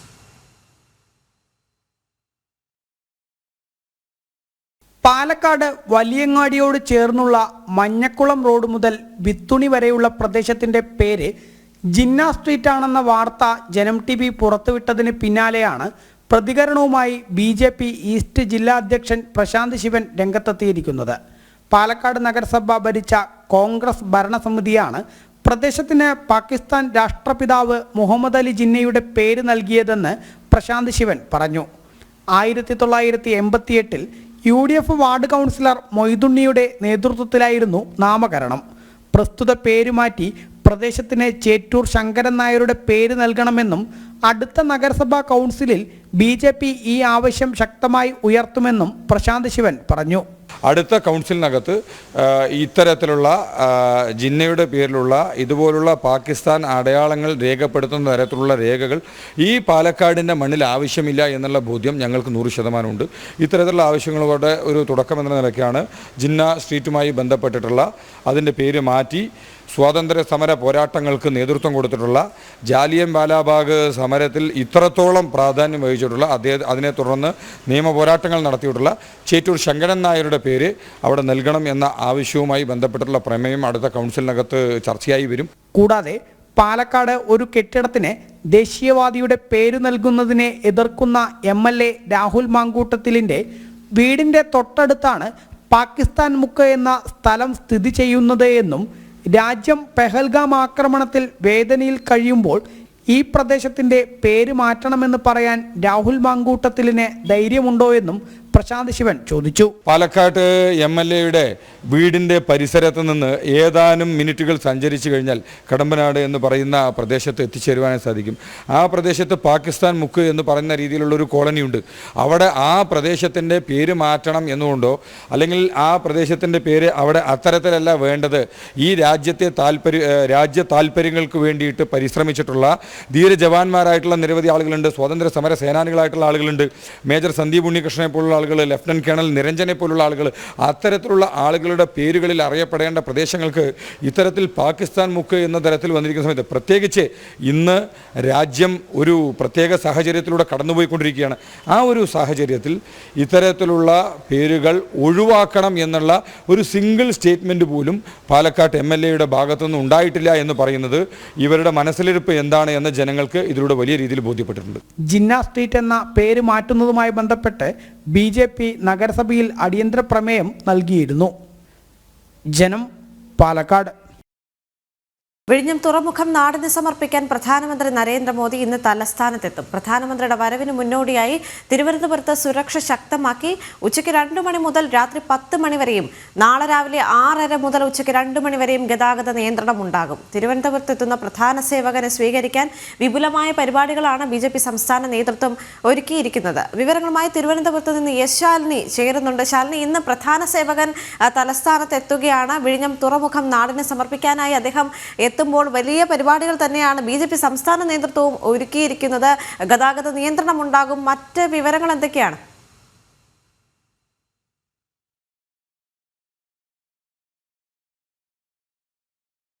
എത്തുന്നത് അതും സംസ്ഥാനത്തിന്റെ തലസ്ഥാനത്ത് അനന്തപുരിയിലേക്കാണ് എന്നുള്ളൊരു സന്തോഷം BJPയുടെ സംസ്ഥാന നേതൃത്വത്തിനുണ്ട്, ഓരോ ആളുകൾക്കുമുണ്ട്. ആ ഒരു ദിവസം ആഘോഷമാക്കാൻ തന്നെയാണ് BJPയുടെ സംസ്ഥാന നേതൃത്വം തീരുമാനിച്ചിട്ടുള്ളത്. സംസ്ഥാനത്തിന്റെ സ്വപ്ന പദ്ധതിയായ വിഴിഞ്ഞം തുറമുഖം, അന്താരാഷ്ട്ര തുറമുഖം, അതിന്റെ ആദ്യ കമ്മീഷനിങ്ങിനാണ് പ്രധാനമന്ത്രി ഇന്ന് തലസ്ഥാനത്തേക്ക് എത്താൻ പോകുന്നത്. എനിക്ക് പിന്നിൽ കാണുന്നത് പോലെ വലിയ കട്ടൗട്ടുകൾ, ഒപ്പം തന്നെ വലിയ സുരക്ഷയിലൊക്കെയാണ് തലസ്ഥാന ജില്ല ഈ മണിക്കൂറിലൂടെ കടന്നു പോകുന്നത്. ഇന്ന് വൈകിട്ട് 7:50 കൂടിയാണ് നമുക്കിപ്പോൾ അറിയാൻ സാധിക്കുന്ന അനൌദ്യോഗിക സമയം 7:50 7:50 എനിക്ക് പിന്നിൽ കാണുന്ന ടെക്നിക്കൽ ഏരിയയിൽ അദ്ദേഹം പറന്നിറങ്ങുകയും ചെയ്യും. അതിനുശേഷം അദ്ദേഹം ഇവിടെ നിന്നും രാജ്ഭവനിലേക്കാണ് പോകുന്നത്. റോഡ് മാർഗം രാജ്ഭവനിലേക്ക് അദ്ദേഹം പോകും. രാജ്ഭവനിൽ എത്തിയ ശേഷം രാജ്ഭവനിലാണ് ഇന്നത്തെ ദിവസം വിശ്രമിക്കാൻ പോകുന്നത്. നാളെ രാവിലെ 11 മണിക്കാണ് വിഴിഞ്ഞം അന്താരാഷ്ട്ര തുറമുഖം നാടിനെ സമർപ്പിക്കുന്നത്. രാവിലെ 10:00 അദ്ദേഹം ഹെലികോപ്റ്റർ മാർഗമാണ് വിഴിഞ്ഞം തുറമുഖത്തേക്ക് എത്തുകയും ചെയ്യുന്നത്. തിരുവനന്തപുരം രാജ്ഭവനിൽ നിന്ന് അദ്ദേഹം നേരെ പാങ്ങോട് മിലിറ്ററി ക്യാമ്പിലേക്കാണ് പോകുന്നത്. റോഡ് മാർഗം അവിടെ എത്തിയതിനു ശേഷം അവിടെ നിന്ന് ഹെലികോപ്റ്റർ മാർഗമാണ് വിഴിഞ്ഞം അന്താരാഷ്ട്ര തുറമുഖത്തിലേക്ക് എത്തുന്നത്. തുറമുഖത്തിൽ തയ്യാറാക്കിയിട്ടുള്ള പ്രത്യേക വേദിയിൽ അദ്ദേഹം ഔദ്യോഗികമായിട്ടുള്ള ഉദ്ഘാടന ചടങ്ങുകൾ നിർവഹിക്കുകയും ചെയ്യും. മുഖ്യമന്ത്രി പിണറായി വിജയൻ, ഒപ്പം തന്നെ സംസ്ഥാനത്തിന്റെ ഗവർണർ രാജേന്ദ്ര വിശ്വനാഥ് അർലേക്കർ, ഒപ്പം തന്നെ കേന്ദ്ര ഷിപ്പിംഗ് മന്ത്രി സർബാനന്ദ സോനോവാൾ അടക്കമുള്ളവർ ഈ ഒരു ചടങ്ങിൽ പ്രധാനമന്ത്രിക്ക് ഒപ്പം ഉണ്ടാകും. കൂടാതെ കേന്ദ്രമന്ത്രിമാരായ സുരേഷ് ഗോപി, കൂടാതെ ജോർജ് കുര്യൻ അടക്കമുള്ള കേന്ദ്രമന്ത്രിമാരും ഈ ഒരു ചടങ്ങിന് സാക്ഷ്യം വഹിക്കാനായി ഉണ്ടായി. എന്തായാലും വലിയ പ്രതീക്ഷയോടെയാണ് സംസ്ഥാനം ഈ ഒരു സ്വപ്ന പദ്ധതിയെ കാണുന്നത്. ആ സ്വപ്ന പദ്ധതിയുടെ ഉദ്ഘാടനത്തിന് പ്രധാനമന്ത്രി എത്തുമ്പോൾ അത്രയധികം കരുതലും സുരക്ഷയും ഒക്കെയാണ് തലസ്ഥാനം നൽകുകയും ചെയ്യുന്നത്. പ്രത്യേകിച്ച് നമുക്കറിയാം, പഹൽഗാം ഭീകരാക്രമണ പശ്ചാത്തലത്തിൽ 3 സംസ്ഥാനങ്ങളിലേക്കുള്ള സന്ദർശനം പ്രധാനമന്ത്രി നടത്തിക്കൊണ്ടിരിക്കുകയാണ്. അപ്പോൾ ഒരു രീതിയിലുമുള്ള സുരക്ഷാ വീഴ്ച ഉണ്ടാകാതിരിക്കാനുള്ള നടപടികൾ SPGയുടെ ഭാഗത്തു നിന്നും സംസ്ഥാന പോലീസിന്റെ ഭാഗത്തു നിന്നും സ്വീകരിക്കുന്നുണ്ട്. ഒരാഴ്ചയിലധികമായി SPGയുടെ ഉദ്യോഗസ്ഥരും സുരക്ഷാ ഉദ്യോഗസ്ഥരടക്കമുള്ളവർ തലസ്ഥാനത്ത് തുടരുകയാണ്. അവരുടെ സുരക്ഷാ ക്രമീകരണങ്ങൾ വിലയിരുത്തിക്കൊണ്ടാണ് അദ്ദേഹത്തിന്റെ വരവടക്കം തീരുമാനിച്ചിട്ടുള്ളത്. അവസാന ഘട്ടങ്ങളിൽ പ്രധാനമന്ത്രി ഇങ്ങോട്ടേക്ക് വരുമോ വരില്ലേ എന്നൊക്കെയുള്ള ഒരു ആശങ്കയുണ്ടായിരുന്നു. എന്തായാലും നിലവിലെ സാഹചര്യത്തിൽ അദ്ദേഹം ഇങ്ങോട്ടേക്ക് എത്തും എന്നുള്ളതാണ് നമുക്ക് ഈ മണിക്കൂറിൽ അറിയാൻ സാധിക്കുന്നത്. എന്തായാലും SPGയുടെ സുരക്ഷാ വലയം ഒരു ഭാഗത്ത്, കേരള പോലീസിന്റെ ബാരിക്കേഡ് അടക്കം വെച്ചുകൊണ്ടുള്ള ഒരു സുരക്ഷ മറുഭാഗത്ത് നിലനിൽക്കുകയാണ്. ഇന്ന് ഉച്ച മുതൽ ഗതാഗത നിയന്ത്രണം തലസ്ഥാനത്ത് ഏർപ്പെടുത്തിയിരിക്കുകയാണ്. ഉച്ചയ്ക്ക് 2 മണി മുതൽ രാത്രി 10 മണി വരെയാണ് ഇന്നത്തെ ഗതാഗത നിയന്ത്രണങ്ങൾ. ഒപ്പം തന്നെ അദ്ദേഹത്തിന്റെ റൂട്ട്, ഈ വാഹന വ്യൂഹം കടന്നുപോകുന്ന പ്രധാനപ്പെട്ട വീതികൾ, ഒപ്പം തന്നെ പാങ്ങോട് മിലിറ്ററി സ്റ്റേഷൻ, രാജ്ഭവന്റെ മുൻപിൽ കവടിയാർ റോഡ് അടക്കമുള്ള പ്രധാന റോഡുകൾ, കൂടാതെ ടെക്നിക്കൽ ഏരിയയും ശംഖുമുഖം, കോവളം പേട്ട അടക്കമുള്ള റോഡുകൾ, ഇവിടെ ഒന്നും തന്നെ അനാവശ്യ പാർക്കിംഗ് അടക്കം പോലീസ് അനുവദിക്കുന്നില്ല. ഇന്നലെ മുതൽ തന്നെ കർശന നിയന്ത്രണത്തിലും ഒപ്പം തന്നെ ജാഗ്രതാ നിർദ്ദേശത്തിലും ഒക്കെയാണ് തലസ്ഥാന ജില്ലയുള്ളത്.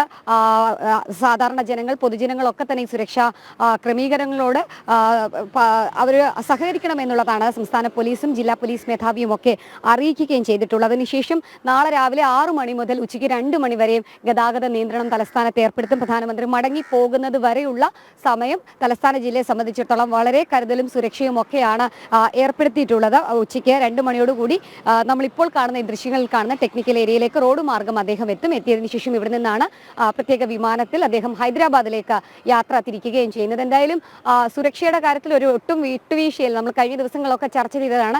തിരുവനന്തപുരം വിമാനത്താവളം, റെയിൽവേ സ്റ്റേഷൻ, ഒപ്പം തന്നെ സെക്രട്ടേറിയറ്റ്, രാജ്ഭവൻ അടക്കമുള്ള തന്ത്രപ്രധാന മേഖലകളിലേക്കൊക്കെ തന്നെ ബോംബ് ഭീഷണി അടക്കം ഉണ്ടായ സാഹചര്യമുണ്ട്. ഹിസ്ബുള്ളയുടെ അടക്കമുള്ളവരുടെ ഇമെയിൽ സന്ദേശങ്ങൾ എത്തിയൊരു സാഹചര്യം, ഒപ്പം തന്നെ വ്യാജ മെയിൽ സന്ദേശങ്ങൾ, ബോംബ് ഭീഷണി അടക്കം വന്നൊരു സാഹചര്യം. ഇതൊക്കെ മുന്നിൽ കണ്ടുകൊണ്ട് തന്നെ രാജ്യത്തിന്റെ പ്രധാന സേവകൻ എത്തുമ്പോൾ അദ്ദേഹത്തിന് സുരക്ഷ കർശനമാക്കുകയാണ്. കൂടാതെ BJPയുടെ സംസ്ഥാന നേതൃത്വം വലിയ രീതിയിലുള്ള ആഘോഷ പരിപാടികൾ തന്നെയാണ് ഇന്ന് ഒരുക്കിയിട്ടുള്ളത്. നമ്മളിപ്പോൾ നിൽക്കുന്നതിന് തൊട്ട് സമീപത്തായി, ബാരിക്കേഡൊക്കെ തയ്യാറാക്കിയതിന് തൊട്ട് സമീപത്തായി അദ്ദേഹത്തിന് പ്രത്യേക സുരക്ഷയ്ക്കൊപ്പം തന്നെ അദ്ദേഹത്തിന് പ്രത്യേകമായിട്ടുള്ള അഭിവാദ്യം അർപ്പിക്കാൻ പ്രവർത്തകരുണ്ടാകും. BJPയുടെ സംസ്ഥാന അധ്യക്ഷൻ രാജീവ് ചന്ദ്രശേഖർ അടക്കമുള്ളവർ അദ്ദേഹത്തിനെ വിമാനത്താവളത്തിൽ സ്വീകരിച്ചതിന് ശേഷം വാഹന വ്യൂഹം ഇതുവഴി കടന്നു പോകുമ്പോൾ ശംഖുമുഖം ദേവീക്ഷേത്രത്തിനും ഒപ്പം തന്നെ വേളി റോഡിന് സമീപത്തായി ബാരിക്കേഡ് വെച്ച് അവിടെ BJPയുടെ സംസ്ഥാന നേതാക്കന്മാർ, ഒപ്പം തന്നെ സാധാരണ പ്രവർത്തകരടക്കമുള്ളവർ, വിവിധ മോർച്ച പ്രവർത്തകരടക്കമുള്ളവർ അദ്ദേഹത്തിന് അഭിവാദ്യം അർപ്പിക്കും, പുഷ്പവൃഷ്ടി അടക്കം നടത്തും എന്നുള്ളതാണ് നമ്മൾ മനസ്സിലാക്കുന്നത്. തൊട്ടു പിന്നാലെ തന്നെ ആ റോഡ് മാർഗമുള്ള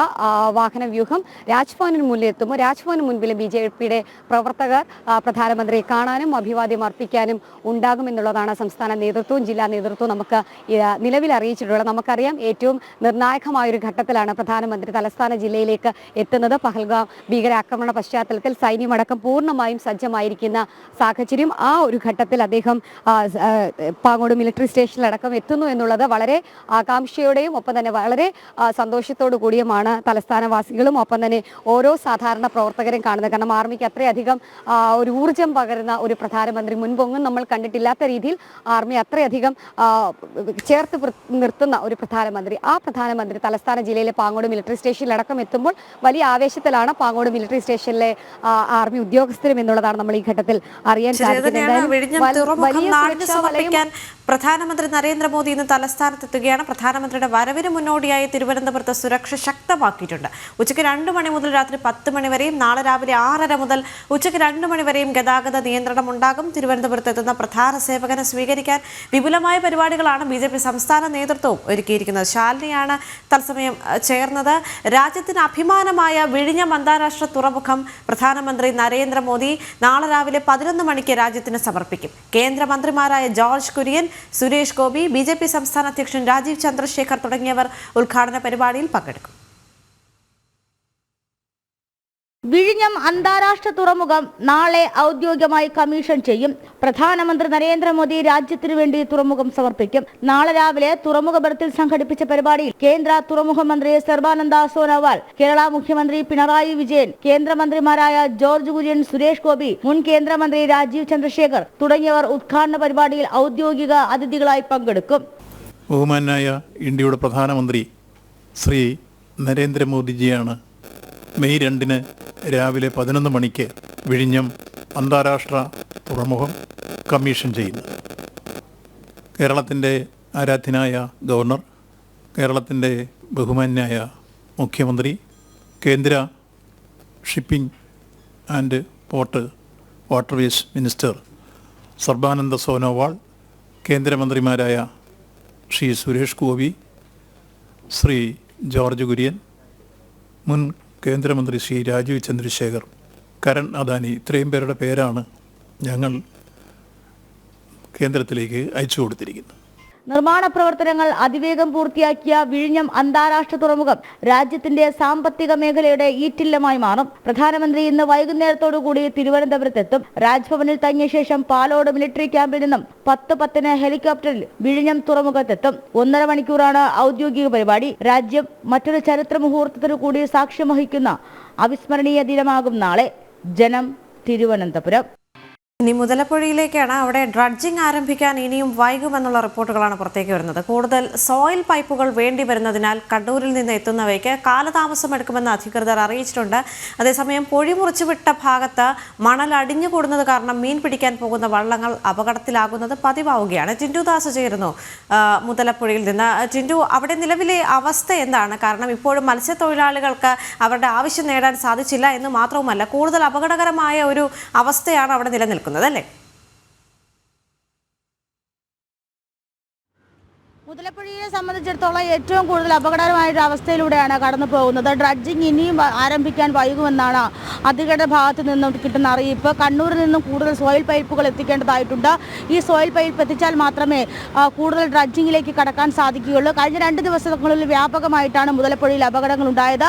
നിരവധി വള്ളങ്ങൾ അപകടത്തിൽപ്പെട്ടു. അതോടൊപ്പം തന്നെ ഈ ഡ്രഡ്ജ് ചെയ്ത് കൂട്ടിയിട്ടിരിക്കുന്ന മണൽ തീരത്തേക്ക് അടിഞ്ഞുകൂടുന്നത് മത്സ്യത്തൊഴിലാളികൾക്ക് വലിയ രീതിയിലുള്ളൊരു ബുദ്ധിമുട്ടായിട്ട് മാറുന്നുണ്ട്. എന്തായാലും ഈ പ്രദേശത്തെ സംബന്ധിച്ചിടത്തോളം വലിയ രീതിയിൽ ദുരിതത്തിലൂടെയാണ് കടന്നു പോകുന്നത്. കാരണം മുതലപ്പുഴ മുറിച്ച് ഒരു ചെറിയ ചാല് മാത്രമാണ് ഉണ്ടാക്കിയിട്ടുള്ളത്. ഈ ചാലിലൂടെയാണ് വലിയ വള്ളങ്ങളെ കെട്ടിവലിച്ചുകൊണ്ട് കടലിലേക്ക് പോകുന്നത്. ഈ കെട്ടിവലിച്ചുകൊണ്ട് പോയതിനു ശേഷം തിരിച്ചു വരുന്ന വെള്ളങ്ങളാണ് ഇത്തരത്തിൽ അപകടപ്പെടുന്നത്.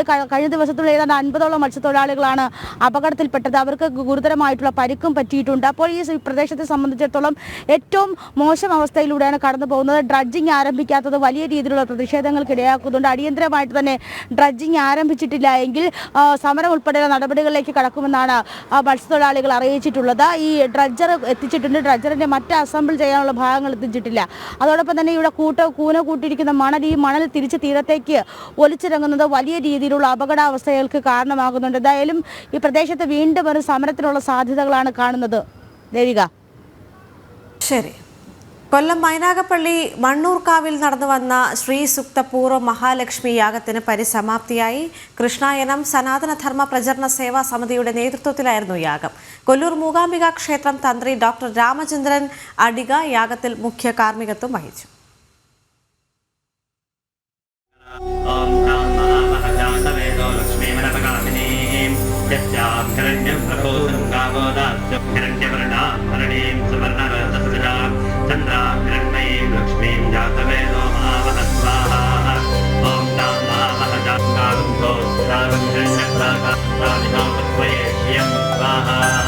Om Chandran Brahma Yatana Garam Dem Shriyan Loke Devata ഭക്തിസാന്ദ്രമായ അന്തരീക്ഷത്തിൽ അഗ്നിയെ സാക്ഷിയാക്കി വേദമന്ത്രധ്വനികളും മനസ്സർപ്പിച്ചുള്ള പ്രാർത്ഥനകളും നിറഞ്ഞു നിന്ന ദിനങ്ങൾ.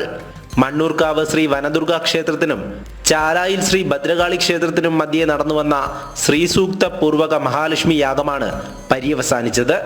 കൊല്ലൂർ മൂകാംബിക ക്ഷേത്രം തന്ത്രി ഡോക്ടർ രാമചന്ദ്രൻ അടികയായിരുന്നു മുഖ്യ പുരോഹിതൻ. ഭക്തരുടെ സർവ്വസിദ്ധിക്കും ഐശ്വര്യത്തിനും കാര്യപ്രാപ്തിക്കുമായാണ് ശ്രീസൂക്തപൂർവക മഹാലക്ഷ്മി യാഗം നടത്തിയത്. സന്തോഷപൂർവ്വം വളരെ ആധ്യാത്മികമായ പ്രഭാഷണത്തിലൂടെയും വേദോക്തമായ ചതുർവേദ ജപങ്ങളിലൂടെയും രാവിലെ ഗണപതി പൂജ, അതുപോലെ അഷ്ടലക്ഷ്മി സങ്കല്പ പൂജ, അത് കഴിഞ്ഞാൽ ശ്രീസൂക്തപൂർവക മഹാലക്ഷ്മി യാഗം, വൈകുന്നേരം ഓരോ ദിവസവും പ്രത്യേകമായ ചക്രാബ്ജ പൂജ, ലക്ഷ്മീനാരായണ പൂജ, അതുപോലെ ഇന്നലെ രുദ്രപൂജ ഇത്യാദി അതിശക്തമായ മഹാ ഐശ്വര്യത്തിനും സർവ്വരോഗ ശമനത്തിനുള്ള പൂജകളും കാര്യങ്ങളുമൊക്കെയായിരുന്നു ഓരോ ദിവസവും നടന്നത്.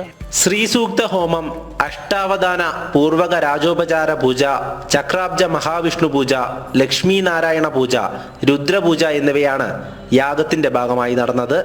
10 വർഷമായി പ്രവർത്തിച്ചു വരുന്ന കൃഷ്ണായനം സനാതനധർമ്മ പ്രചരണ സേവാ സമിതിയുടെ നേതൃത്വത്തിലായിരുന്നു കൊല്ലത്ത് ആദ്യമായി ഇങ്ങനെയൊരു യാഗം നടന്നത്. ഇനിയും ഇത്തരത്തിലുള്ള പ്രവർത്തനങ്ങളുമായി മുന്നോട്ടു പോകുമെന്ന് സംഘാടകർ അറിയിച്ചു.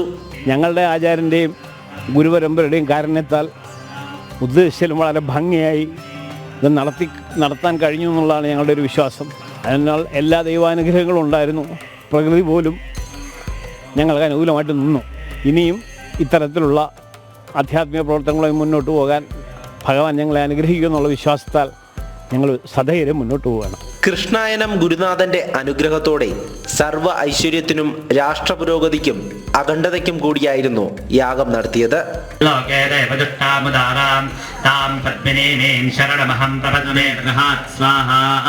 ഓം ഗന്ധദ്വാരാം നരാധർഷരണേ യശ്ചൻ സുവർണാം ഹേമമാലിനീം സൂര്യാം ഹിരണ്മയീം ലക്ഷ്മീം യസ്യാം ഹിരണ്യം പ്രഭോദം ഗാവോദാസ്യോശ്വാൻ വിന്ദയം പുരുഷാന്തരീം പദ്മേ സ്ഥിതാം പദ്മവർണാം താമിഹ പക്വയേ ശ്രിയം സ്വാഹാ. ഓം ചന്ദ്രാം. യാഗത്തിൽ 40ഓളം പേർ യജമാനത്വം സ്വീകരിച്ചിരുന്നു.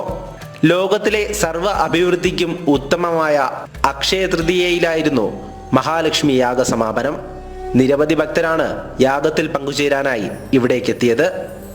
ജനം, കൊല്ലം. ഭീകരതയ്ക്ക് മാപ്പില്ല.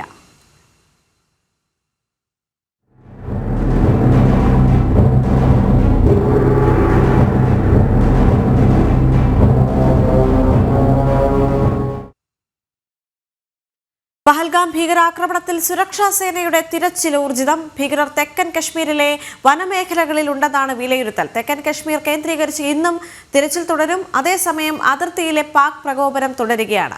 പഹൽഗാം അന്വേഷണത്തിൽ NIA സംഘം 50 പേരെ കൂടി കസ്റ്റഡിയിലെടുത്തു എന്നാണ് പുറത്തുവരുന്ന ഏറ്റവും പുതിയ വിവരം. പ്രദേശവാസികളായ ആളുകളെയാണ് കസ്റ്റഡിയിലെടുത്ത് ചോദ്യം ചെയ്യുന്നത്.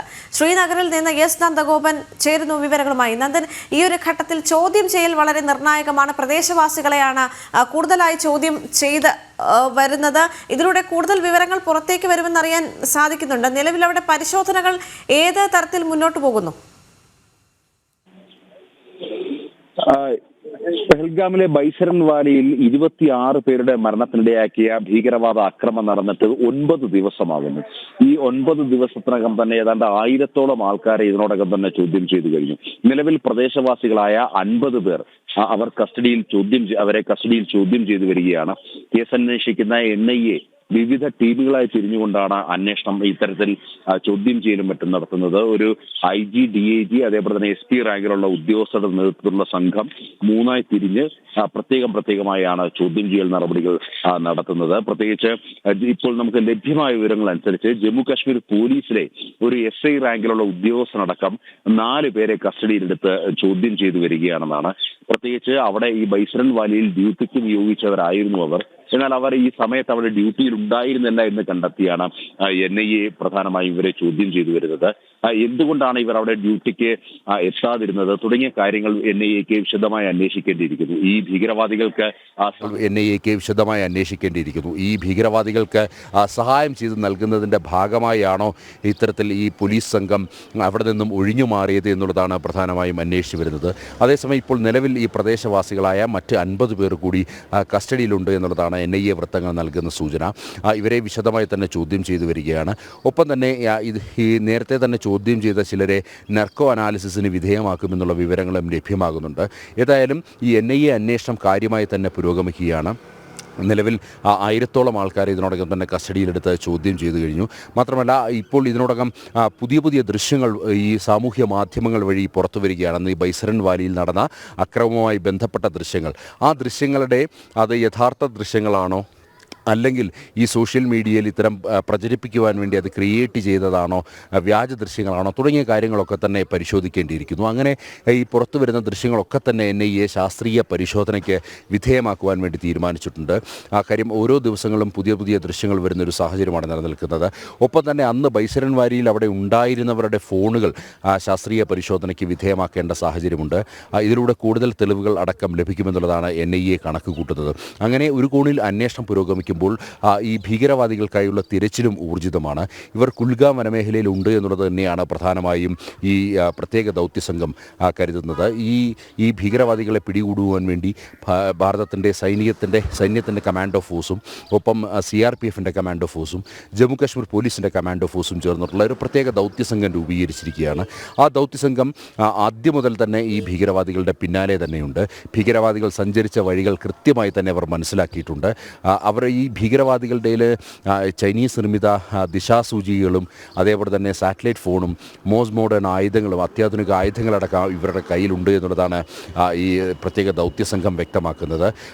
മാത്രമല്ല ഡൽഹിയിൽ നിന്നുമുള്ള നിർദ്ദേശം ഇവരെ ജീവനോടുകൂടി തന്നെ പിടികൂടണം എന്നാണ്.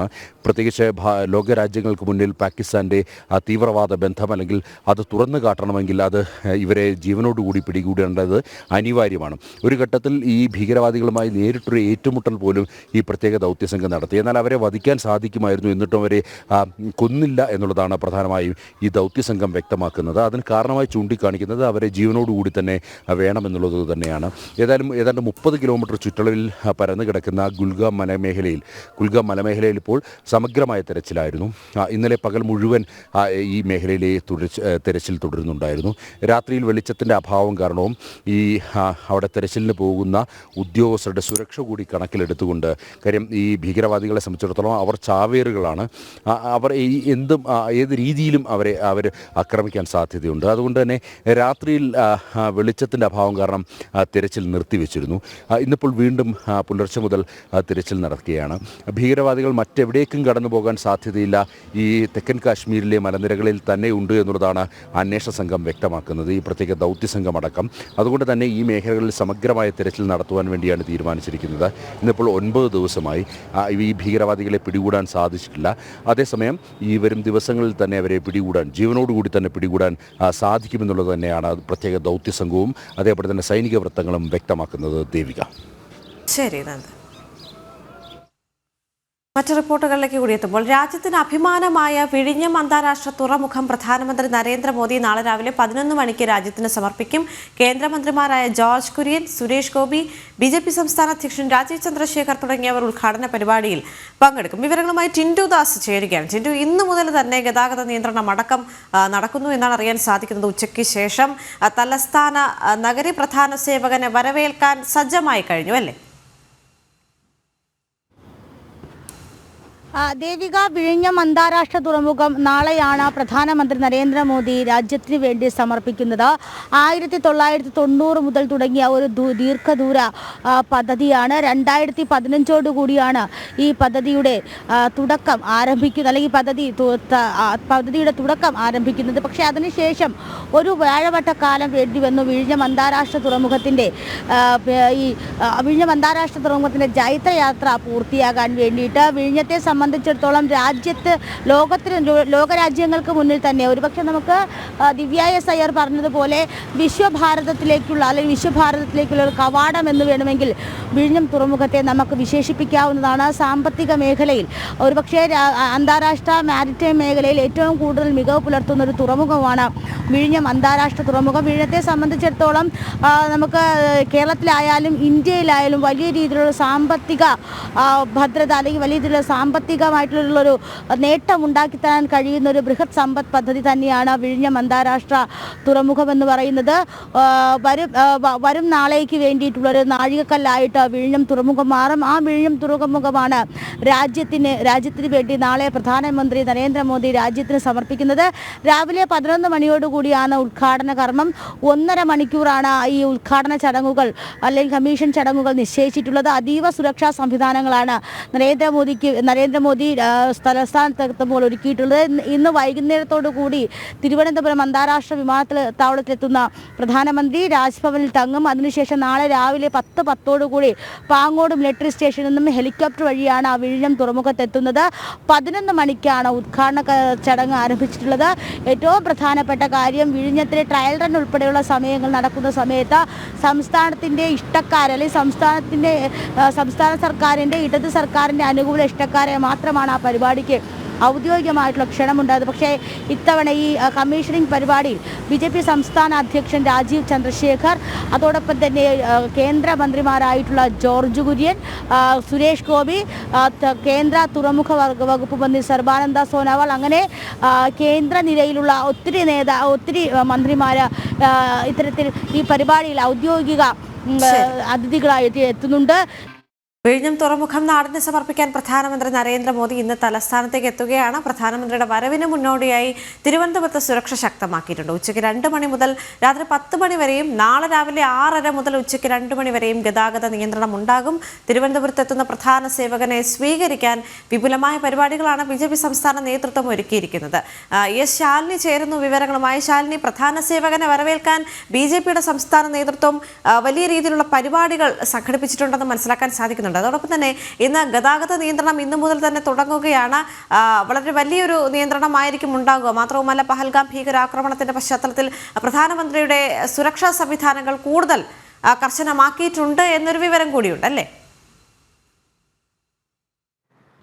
ദേവിക, അത് തന്നെയാണ്. 3 സംസ്ഥാനങ്ങളിലേക്കുള്ള സന്ദർശനമാണ് പ്രധാനമന്ത്രി നടത്തുന്നത്. അതിൽ ഏറ്റവും പ്രധാനപ്പെട്ട ഒരു സന്ദർശനമാണ് കേരളത്തിലുള്ളത്. ഒരുപക്ഷെ 2025 ആദ്യ വരവ്, തദ്ദേശ സ്വയംഭരണ സ്ഥാപനങ്ങളിലേക്കുള്ള തെരഞ്ഞെടുപ്പൊക്കെ അടുത്തിരിക്കുന്ന സാഹചര്യത്തിലുള്ള വരവ്. കൂടാതെ തന്നെ പഹൽഗാം ഭീകരാക്രമണം അതിൻ്റെ ഒരു അലയൊലികൾ വിട്ടൊഴിയുന്നതിന് മുൻപാണ് അദ്ദേഹം കേരളത്തിലേക്ക് എത്തുന്നത്. അതുകൊണ്ട് തന്നെ അദ്ദേഹത്തിൻ്റെ സുരക്ഷ കർശനമാക്കിയിട്ടുണ്ട്. SPGയും NHC അടക്കമുള്ളവരുടെ കർശന നിയന്ത്രണത്തിലാണ് തലസ്ഥാന ജില്ല ഈ മണിക്കൂറിൽ കടന്നു പോകുന്നത്. നമ്മളിപ്പോൾ നിൽക്കുന്നത് തിരുവനന്തപുരം വിമാനത്താവളത്തിന്റെ ടെക്നിക്കൽ ഏരിയയിലാണ്. എനിക്ക് പിന്നിൽ കാണുന്ന ഗേറ്റിന് സമീപത്തായിട്ടാണ് അല്ലെങ്കിൽ അതിനുള്ളിലാണ് പ്രധാനമന്ത്രിയുടെ വിമാനം എത്തുന്നത്. അതിനുശേഷം ഇവിടെ നിന്നും ഹെലികോപ്റ്റർ മാർഗമാണ് രാജ്ഭവനിലേക്ക് പ്രധാനമന്ത്രി പോവുകയും ചെയ്യുന്നത്. ഇന്ന് വൈകിട്ട് ഓടുകൂടി കർശന നിയന്ത്രണ വലയത്തിലൊക്കെ ആവും തലസ്ഥാന ജില്ല, ഈ ഒരു മേഖല എന്നുള്ളത്. അതിനുശേഷം 7 മണിയോടുകൂടി അദ്ദേഹം ഇങ്ങോട്ടേക്ക് എത്തും. പ്രത്യേക വിമാനത്തിൽ ഇവിടെ ഇറങ്ങുന്ന പ്രധാനമന്ത്രിയെ BJPയുടെ സംസ്ഥാന അധ്യക്ഷൻ, സർക്കാർ പ്രതിനിധികൾ അടക്കമുള്ളവർ സ്വീകരിക്കുകയും ചെയ്യും. അതിനുശേഷം റോഡ് മാർഗമാണ് അദ്ദേഹം ഇന്ന് വിശ്രമിക്കുന്ന രാജ്ഭവനിലേക്ക് പോകുന്നത്. രാജ്ഭവന്റെ അതിഥിയാണ്. അതുകൂടാതെ തന്നെ നീണ്ട ഇടവേളയ്ക്ക് ശേഷമാണ് ഒരു പ്രധാനമന്ത്രി തലസ്ഥാനത്ത് വന്ന് ഒരു ദിവസം തങ്ങുന്നത്. അതുകൊണ്ട് തന്നെ ആ സുരക്ഷ കർശനമാക്കുന്നുണ്ട്. ഈ പഹൽഗാം വിഷയത്തിലടക്കം നിർണായകമായിട്ടുള്ള നടപടികൾ കേന്ദ്ര സർക്കാരിന്റെയും രാജ്യത്തിന്റെ ഭാഗത്തു നിന്ന് ഉണ്ടാകുന്ന ഘട്ടത്തിൽ നമ്മളിപ്പോൾ കാണുന്ന ഈ ഗേറ്റിന് സമീപത്തായി ഒരു ഹെലികോപ്റ്റർ നിർത്തിയിട്ടിട്ടുണ്ട്. ആ ഹെലികോപ്റ്റർ പാർക്ക് ചെയ്തതിന് സമീപത്ത് തന്നെയായി അദ്ദേഹത്തിന്റെ വിമാനം ഇറങ്ങും. അതിനുശേഷം ഇവിടെ നിന്നും വാഹന വ്യൂഹത്തിൽ അദ്ദേഹം രാജ്ഭവനിലേക്ക് പോകും. അവിടെ വിശ്രമിക്കും. നാളെ രാവിലെ 9:30 കൂടിയാണ് അദ്ദേഹം വിഴിഞ്ഞം തുറമുഖത്തിന്റെ ഉദ്ഘാടനത്തിനായി യാത്ര ആരംഭിക്കുന്നത്. 9:30 കൂടി അദ്ദേഹം റോഡ് മാർഗം പാങ്ങോട് മിലിറ്ററി സ്റ്റേഷനിലേക്ക് എത്തും. അവിടെ നിന്നും ഹെലികോപ്റ്റർ മാർഗമാണ് വിഴിഞ്ഞം അന്താരാഷ്ട്ര തുറമുഖത്തേക്ക് പോകുന്നത്. നമ്മളിപ്പോൾ മനസ്സിലാക്കുന്നത് ഈ കിടക്കുന്ന ഹെലികോപ്റ്റർ അദ്ദേഹത്തിന്റെ നാളത്തേക്കുള്ള യാത്രയ്ക്കുള്ള ഹെലികോപ്റ്റർ ആണ് എന്നുള്ളതാണ്. അതിന്റെ സുരക്ഷാ ക്രമീകരണങ്ങളും സജ്ജീകരണങ്ങളും ഒക്കെ സുരക്ഷാ ഉദ്യോഗസ്ഥരും ആർമിയും വിലയിരുത്തുന്നുണ്ട്. അതിനുശേഷമാണ് അദ്ദേഹം അവിടെ എത്തിയതിനു ശേഷം 10 മണിയോടുകൂടി ഔദ്യോഗികമായിട്ടുള്ള ചടങ്ങുകളും നടപടികളും ഒക്കെ ആരംഭിക്കും. വിഴിഞ്ഞം തുറമുഖത്ത് എത്തുന്ന പ്രധാനമന്ത്രി അവിടെ ഒരു ഷിപ്പിനെ സ്വീകരിക്കുന്നുണ്ട്. ആ ഷിപ്പിനെ സ്വീകരിച്ചതിന് ശേഷം അദ്ദേഹം അവിടെ മുഴുവനുമായി സന്ദർശിക്കുന്നുണ്ട്. 10:30 വിഴിഞ്ഞത്തെത്തും. അതിനുശേഷം പ്രധാനമന്ത്രി MSC സെലസ്റ്റിനോ മരസ്കോ എന്ന മദർഷിപ്പിനെ സ്വീകരിക്കുന്നുണ്ട്. അതുകൂടാതെ തുറമുഖം സന്ദർശിക്കുന്നുണ്ട്. അതിനുശേഷമാണ് അദ്ദേഹം ഈ ഔദ്യോഗിക ഉദ്ഘാടന ചടങ്ങിന് വേദിയിലേക്ക് കയറുക. വേദിയിൽ പ്രധാനമന്ത്രിക്കൊപ്പം സംസ്ഥാന ഗവർണർ രാജേന്ദ്ര വിശ്വനാഥ് അർലേക്കർ ഉണ്ടാകും. ഒപ്പം തന്നെ കേന്ദ്ര ഷിപ്പിംഗ് മന്ത്രി സർബാനന്ദ സോനോവാൾ ഉണ്ടാകും. മുഖ്യമന്ത്രി പിണറായി വിജയൻ, ഒപ്പം തന്നെ കേന്ദ്രമന്ത്രിമാരായ സുരേഷ് ഗോപി, ജോർജ് കുര്യൻ അടക്കമുള്ളവരുണ്ടാകും. മറ്റ് ജനപ്രതിനിധികളുണ്ടാകും. BJPയുടെ സംസ്ഥാന അധ്യക്ഷൻ പ്രധാനപ്പെട്ട ഒരു അതിഥിയായി അല്ലെങ്കിൽ ആ ഒരു വേദിയിൽ ഉണ്ടാകുമെന്നുള്ളതാണ് നമ്മൾ മനസ്സിലാക്കുന്നത്. കഴിഞ്ഞ ദിവസം PMOയുടെ ഓഫീസിൽ നിന്നടക്കം നൽകിയ ലിസ്റ്റിൽ അല്ലെങ്കിൽ ആ വേദിയിൽ ഇരിക്കേണ്ട പട്ടികയിൽ സംസ്ഥാന അധ്യക്ഷൻ രാജീവ് ചന്ദ്രശേഖർ അടക്കമുള്ളവർ ഉണ്ട് എന്നുള്ളതാണ് നമുക്ക് മനസ്സിലാക്കാൻ സാധിക്കുന്നത്. അപ്പോൾ നിർണായകമായ ഒരു ദിവസം അദ്ദേഹം തലസ്ഥാനത്തേക്ക് എത്തുമ്പോൾ വളരെ വിപുലമായ പ്രധാന സേവകനെ സ്വീകരിക്കാൻ തലസ്ഥാനം സജ്ജമായി കഴിഞ്ഞു എന്ന് തന്നെയാണ് മനസ്സിലാക്കാൻ സാധിക്കുന്നത്. ഇനി കോഴിക്കോടേക്ക് എത്തുമ്പോൾ കോഴിക്കോട് തളി മഹാശിവക്ഷേത്രത്തിൽ വിവാഹത്തിനിടെ വിപ്ലവ മുദ്രാവാക്യങ്ങൾ ഉയർത്തിയത് വിവാദമാവുകയാണ്. മുഹൂർത്ത സമയത്താണ് SFI സിന്ദാബാദ് ഉൾപ്പെടെയുള്ള മുദ്രാവാക്യങ്ങൾ ഉയർന്നത്. ദേവസ്വം ഭൂമിയിലെ കൈലാസ മണ്ഡപം എന്നറിയപ്പെടുന്ന വേദിയിലായിരുന്നു മുദ്രാവാക്യം വിളികൾ ഉയർന്നത്. ഹിന്ദു സംസ്കാരത്തെയും ക്ഷേത്ര പരിസരത്തെ ചടങ്ങുകളുടെ പാവനതയും തകർക്കാനുള്ള CPM ശ്രമത്തിന്റെ ഭാഗമാണ് ഇത്തരം നീക്കമെന്ന് ഹിന്ദു ഐക്യവേദി വിമർശിച്ചിട്ടുണ്ട്. ഗോകുൽ കെ വേണുഗോപാൽ ചേരുന്നു.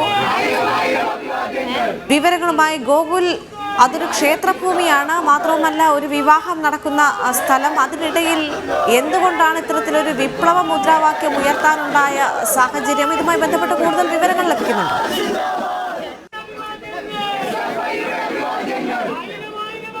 ഭക്തജനങ്ങളുടെ ഭാഗത്തു നിന്ന് പ്രധാനമായി ഉയരുന്ന ഒരു പ്രധാനപ്പെട്ട ചോദ്യം അത് തന്നെയാണ്. ഈ ക്ഷേത്രവും ക്ഷേത്ര പരിസരങ്ങളും ക്ഷേത്ര വകകളുമൊക്കെ ഇത്തരം കാര്യങ്ങൾക്ക് ഉപയോഗിക്കാൻ ഉള്ളതാണോ എന്ന ചോദ്യമാണ് ഭക്തജനങ്ങളുടെ ഭാഗത്തു നിന്ന് ഉയർത്തുന്നത്. ഹിന്ദു ഐക്യവേദി ആ ചോദ്യം ഉയർത്തിക്കൊണ്ട് രംഗത്ത് വന്നിട്ടുമുണ്ട്.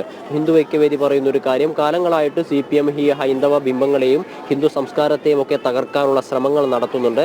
അതിന്റെ ഭാഗമായിട്ടാണ് ഇത്തരത്തിലുള്ളൊരു പ്രകോപനകരമായിട്ടുള്ള മുദ്രാവാക്യങ്ങളൊക്കെ വിളിച്ചത് എന്നുള്ളതാണ് പ്രധാനപ്പെട്ട കാര്യം. ഈ തളി മഹാശിവക്ഷേത്രത്തിനകത്താണ് സാധാരണയായിട്ട് വിവാഹങ്ങളൊക്കെ നടക്കാറുള്ളത്. എന്നാൽ അതിന് വിപരീതമായിട്ടാണ് ഒരു വിവാഹ സംഘം ഈ തളി ക്ഷേത്രത്തിന് പുറത്ത് ക്ഷേത്രത്തിന്റെ ഭാഗമായിട്ട് തന്നെ ക്ഷേത്രത്തിന്റെ ഉത്സവത്തോടനുബന്ധിച്ച് പരിപാടികൾ നടത്താറുള്ള കൈലാസ മണ്ഡപത്തിന് സമീപത്ത് വെച്ച് കല്യാണം നടത്താൻ അനുവദിക്കണമെന്ന് ആവശ്യപ്പെട്ടുകൊണ്ട് രംഗത്ത് വന്നത്. ക്ഷേത്രം എക്സിക്യൂട്ടീവ് ഓഫീസർ ഉൾപ്പെടെയുള്ള ആളുകൾ ആ കല്യാണത്തിന് അനുമതി കൊടുക്കുകയായിരുന്നു. എന്നാൽ അവരുമായി നമ്മൾ ബന്ധപ്പെട്ട സമയത്ത് ഇത്തരത്തിലുള്ള ഒരു ചടങ്ങ് അല്ലെങ്കിൽ ഇത്തരത്തിലുള്ള ഒരു മുദ്രാവാക്യം വിളികളൊന്നും ഈ കല്യാണത്തിന്റെ ഭാഗമായി ഉണ്ടാകുമെന്ന് ഞങ്ങൾ കരുതിയിരുന്നില്ല എന്നാണ് പറഞ്ഞത്. ക്ഷേത്ര സംവിധാനത്തിനും ഈ കാര്യത്തിൽ ഒരു എതിർപ്പുണ്ട്. കഴിഞ്ഞ ഞായറാഴ്ചയായിരുന്നു വിവാഹം നടന്നത്. വിവാഹം നടക്കുന്ന സമയത്ത് താലി കിട്ടുന്ന സമയത്താണ് SFI സിന്ദാബാദ്, ഇൻകുലാബ് സിന്ദാബാദ് തുടങ്ങിയ മുദ്രാവാക്യങ്ങളൊക്കെ വിളിച്ചുകൊണ്ട് ഒരു രാഷ്ട്രീയ വേദി എന്ന് തോന്നിപ്പിക്കുന്ന രീതിയിൽ ക്ഷേത്ര സംവിധാനങ്ങളെയും അല്ലെങ്കിൽ ക്ഷേത്ര പരിസരവും ഒക്കെ ഈ രീതിയിൽ മാറ്റുന്ന ഒരു കാഴ്ചയുണ്ടായി. നമ്മൾ കണ്ടതാണ് കൊല്ലം കടക്കൽ ദേവി ക്ഷേത്രത്തിലൊക്കെ ഉത്സവത്തോടനുബന്ധിച്ച് വിപ്ലവ ഗാനങ്ങളൊക്കെ പാടിയതിനെ ഹൈക്കോടതി രൂക്ഷമായി വിമർശിച്ചിരുന്നു. ക്ഷേത്രവും ക്ഷേത്ര പരിസരവും ഇത്തരത്തിലുള്ള ആവശ്യങ്ങൾക്കുള്ളതല്ല എന്നൊരു കാര്യമായിരുന്നു ഹൈക്കോടതി പറഞ്ഞത്. സമാനമായ രീതിയിൽ തന്നെയാണ് ഈ ദേവസ്വം ഭൂമിയിൽ കൈലാസ മണ്ഡപത്തിൽ ക്ഷേത്ര ഉത്സവത്തോടനുബന്ധിച്ച് സംഗീത അർച്ചനകളും സാംസ്കാരിക സദസ്സുകളും ഒക്കെ സംഘടിപ്പിക്കുന്ന ഒരു വേദിയിൽ വിവാഹം നടക്കുന്നു. വിവാഹം നടന്നതല്ല പ്രശ്നമായത്. വിവാഹത്തോടനുബന്ധിച്ച് നടന്ന ചില മുദ്രാവാക്യം വിളികൾ, ഇൻകുലാബ് സിന്ദാബാദ്, SFI സിന്ദാബാദ് തുടങ്ങിയ ഇടത് അനുകൂല സംഘടനകൾ അല്ലെങ്കിൽ SFI ഉൾപ്പെടെയുള്ള രാഷ്ട്രീയ സംഘടനകൾ വിളിക്കുന്ന മുദ്രാവാക്യങ്ങൾ കല്യാണത്തോടനുബന്ധിച്ച് വിളിച്ചു. അത് വിളിച്ചത് ക്ഷേത്രത്തിന്റെ ഭൂമിയിലാണ്, ദേവസ്വം ഭൂമിയിലാണ്. ക്ഷേത്ര ആവശ്യങ്ങൾക്ക് വേണ്ടി അല്ലെങ്കിൽ ഹൈന്ദവ ആരാധനാ കാര്യങ്ങൾക്ക് വേണ്ടി ഹൈന്ദവ സംസ്കാരവുമായി ബന്ധപ്പെട്ട കാര്യങ്ങൾക്ക് വേണ്ടി ഉപയോഗിക്കുന്ന ഒരു വേദിയിൽ ഇത്തരം മുദ്രാവാക്യം വിളിച്ചു എന്നുള്ളതാണ് ഭക്തജനങ്ങൾക്കിടയിൽ ഒരു അമർഷം ഉണ്ടാവാൻ ഇടയാക്കിയിട്ടുള്ളത്. പ്രദേശവാസികളായിട്ടുള്ള ഭക്തജനങ്ങൾക്കൊക്കെ കടുത്ത അമർഷം ഈ വിഷയത്തിലുണ്ട്. ഹിന്ദു ഐക്യവേദി ഈ വിഷയവുമായി ബന്ധപ്പെട്ട് രംഗത്തെത്തിയിട്ടുണ്ട്. ഈ കാലങ്ങളായിട്ടുള്ള CPMന്റെ ശ്രമം, ഈ ഹൈന്ദവ സംസ്കാരത്തെ തകർക്കാനുള്ള CPMന്റെ ശ്രമത്തിന്റെ ഭാഗമായിട്ടാണ് ഈ പുതിയ പ്രവണത എന്നാണ് ഹിന്ദു ഐക്യവേദി പ്രതികരിച്ചിട്ടുള്ളത്. ക്ഷേത്രം എക്സിക്യൂട്ടീവിനും ക്ഷേത്ര ഭരണ സംവിധാനത്തിനും ആ കാര്യത്തോട് യോജിപ്പുണ്ട്. കല്യാണം നടത്താൻ അനുവദിക്കണമെന്ന കാര്യം പറഞ്ഞപ്പോൾ അതിന് സ്ഥലം അനുവദിച്ചു കൊടുത്തു എന്നതിനപ്പുറത്തേക്ക് ഇത്തരം മുദ്രാവാക്യം വിളികളോടൊക്കെ തങ്ങൾക്കും അമർഷമുണ്ട് എന്നൊരു കാര്യം തന്നെയാണ് എക്സിക്യൂട്ടീവിന്റെ ഭാഗത്തുനിന്നും ഉണ്ടായിട്ടുള്ളത്. എന്തായാലും ഈ ക്ഷേത്രങ്ങളിലേക്ക് കടന്നു കയറാനുള്ള ഇടത് സംഘടനകളുടെ കാലങ്ങളായിട്ടുള്ള പ്രവർത്തനത്തിന്റെ ഭാഗമായിട്ടുള്ള മറ്റൊരു ഉദാഹരണമാണ് ഇപ്പോൾ തളി മഹാശിവക്ഷേത്രത്തിൽ നിന്ന് ഉയർന്നു വന്നിട്ടുള്ളത്. ദേവിക. CPIയുടെ പ്രാദേശിക നേതാവിന് വേണ്ടി വില്ലേജ് ഓഫീസർക്ക് സ്ഥലം മാറ്റം നൽകിയ എറണാകുളം ജില്ലാ ഡെപ്യൂട്ടി കളക്ടറുടെ വിചിത്ര ഉത്തരവ്. CPI തൃക്കാക്കര മണ്ഡലം സെക്രട്ടറിയുടെ ആവശ്യപ്രകാരം 2 ഉദ്യോഗസ്ഥർക്ക് സ്ഥലം മാറ്റം നൽകി എന്ന ഉത്തരവിൽ തന്നെ രേഖപ്പെടുത്തിയാണ് സർവീസ് ചട്ടങ്ങൾ ലംഘിച്ചത്. വിവാദ ഉത്തരവിന്റെ പകർപ്പ് ജനം TVക്ക് ലഭിച്ചു. അരുൺ കൊടുക്കൂർ ചേരുന്നു വിവരങ്ങളുമായി. അരുൺ, ഈ വാർത്തയുടെ കൂടുതൽ വിശദാംശങ്ങൾ.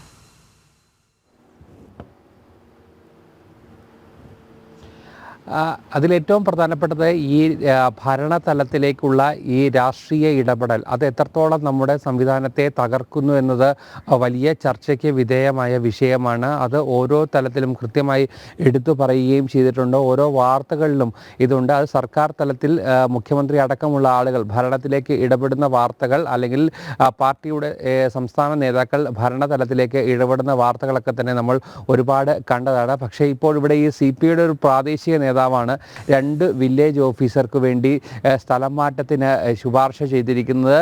ആ ഉത്തരവിൽ തന്നെ അദ്ദേഹത്തിൻ്റെ പേര് കൂടി പറഞ്ഞുകൊണ്ടാണ് ഈ സർക്കാരിൻ്റെ ഉത്തരവ് ഇറക്കിയിരിക്കുന്നതെന്നാണ് ഏറ്റവും വിചിത്രമായ ഒരു നടപടി. ഈ ഇദ്ദേഹത്തിൻ്റെ നിർദ്ദേശപ്രകാരമാണ്, അല്ലെങ്കിൽ ആവശ്യപ്രകാരമാണ് ഈ 2 വില്ലേജ് ഓഫീസർമാർക്ക് സ്ഥലം മാറ്റം നൽകിയിരിക്കുന്നതെന്ന് ഈ ഉത്തരവിൽ പറഞ്ഞിരിക്കുന്നു. എന്നാൽ ഈ ഉത്തരവിൻ്റെ പകർപ്പ് ജനം TVക്ക് ലഭിച്ചിരിക്കുകയാണ്. ഇത് വലിയ വിവാദമായിരിക്കുകയാണ്. പ്രത്യേകിച്ച് സർവീസ് സംഘടനകൾക്കിടയിൽ വലിയ ഒരു വിമർശനം കൂടി ഇത് ഉണ്ടായിരിക്കുന്നു. മാന്യമായി സ്വൈര്യമായി ജോലി ചെയ്യാനുള്ള ഒരു അവകാശത്തെ നിഷേധിക്കുന്ന ഒരു നടപടിയാണ്. രാഷ്ട്രീയത്തിൻ്റെ പേരിൽ, രാഷ്ട്രീയ സമ്മർദ്ദ ഫലമായി ഇഷ്ടമുള്ളവർക്ക് നിയമനം നൽകുന്ന രീതിയിലേക്ക്, ഇഷ്ടമുള്ളവർക്ക് സ്ഥലം മാറ്റം നൽകുന്ന രീതിയിലേക്കുള്ള ഒരു പ്രവണത ഉണ്ട്. ഇത് സർവീസ് ചട്ടങ്ങളുടെ ലംഘനമാണ്. ഇതൊരു കാരണവശാലും അംഗീകരിക്കാനായില്ല.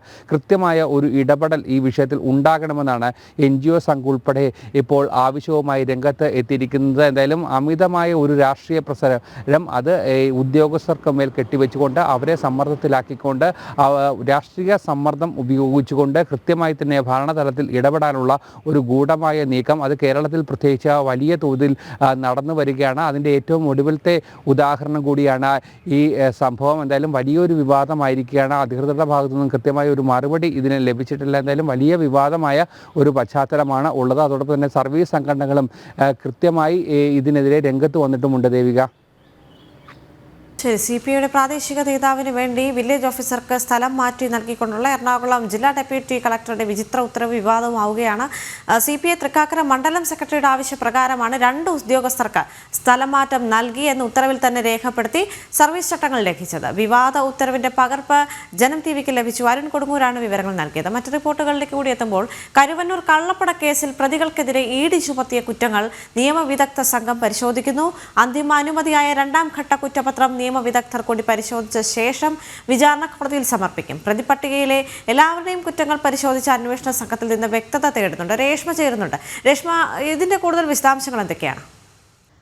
ദേവിക, കരുവന്നൂർ കള്ളപ്പണ ഇടപാട് കേസിലെ അന്തിമ കുറ്റപത്രം, അതായത് 2ാം ഘട്ട കുറ്റപത്രം, അതിന് വേണ്ടിയിട്ടുള്ള അനുമതി, സമർപ്പിക്കാനായിട്ടുള്ള അനുമതി ഉദ്യോഗസ്ഥരുടെ ഭാഗത്തു നിന്നുമൊക്കെ ലഭിച്ചിട്ടുണ്ട്. പക്ഷേ നിയമപരിശോധനയ്ക്ക് നിലവിൽ കുറ്റപത്രം കൈമാറിയിരിക്കുകയാണ്. വിദഗ്ധമായിട്ടുള്ള നിയമപരിശോധനയ്ക്ക് ശേഷമായിരിക്കും വിചാരണ കോടതിയിൽ ED അന്വേഷണ ഉദ്യോഗസ്ഥൻ ഈ അന്തിമ കുറ്റപത്രം സമർപ്പിക്കുക. കാരണം പഴുതുകൾ അടച്ചുള്ള കുറ്റപത്രം അത് കോടതിയിൽ സമർപ്പിച്ചെങ്കിൽ മാത്രമേ കേസ് ബലപ്പെടൂ. അതുകൊണ്ട് തന്നെയാണ് നിയമപരിശോധന വലിയ രീതിയിൽ വിശദമായിട്ട് തന്നെ നടത്താനായിട്ടുള്ള ED ഉദ്യോഗസ്ഥരുടെ തീരുമാനം. അതിനനുസരിച്ച് തന്നെയായിരിക്കും കുറ്റപത്രം സമർപ്പിക്കുന്ന ഒരു സമയം നീളുക. എന്തായാലും 30 പേരെങ്കിലും ഈ അന്തിമ കുറ്റപത്രത്തിൽ പ്രതിപട്ടികയിൽ ഉണ്ടാകുമെന്നാണ് അനുമാനിക്കുന്നത്. പ്രത്യേകിച്ച് 2ാം ഘട്ടത്തിൽ ചോദ്യം ചെയ്തവരെന്ന് പറയുന്നത് CPMന്റെ നേതാക്കൾ തന്നെയാണ്. അതായത് CPM തൃശൂർ ജില്ലാ സെക്രട്ടറി ആയിരുന്ന ആളുകളെ തന്നെയായിരുന്നു 2ാം ഘട്ടത്തിൽ പ്രധാനമായിട്ടും ചോദ്യം ചെയ്തത്. AC മൊയ്തീൻ, അതോടൊപ്പം തന്നെ PK Biju, K Radhakrishnan MP, MM Varghese അടക്കമുള്ളവരെ ED ചോദ്യം ചെയ്തിരുന്നു.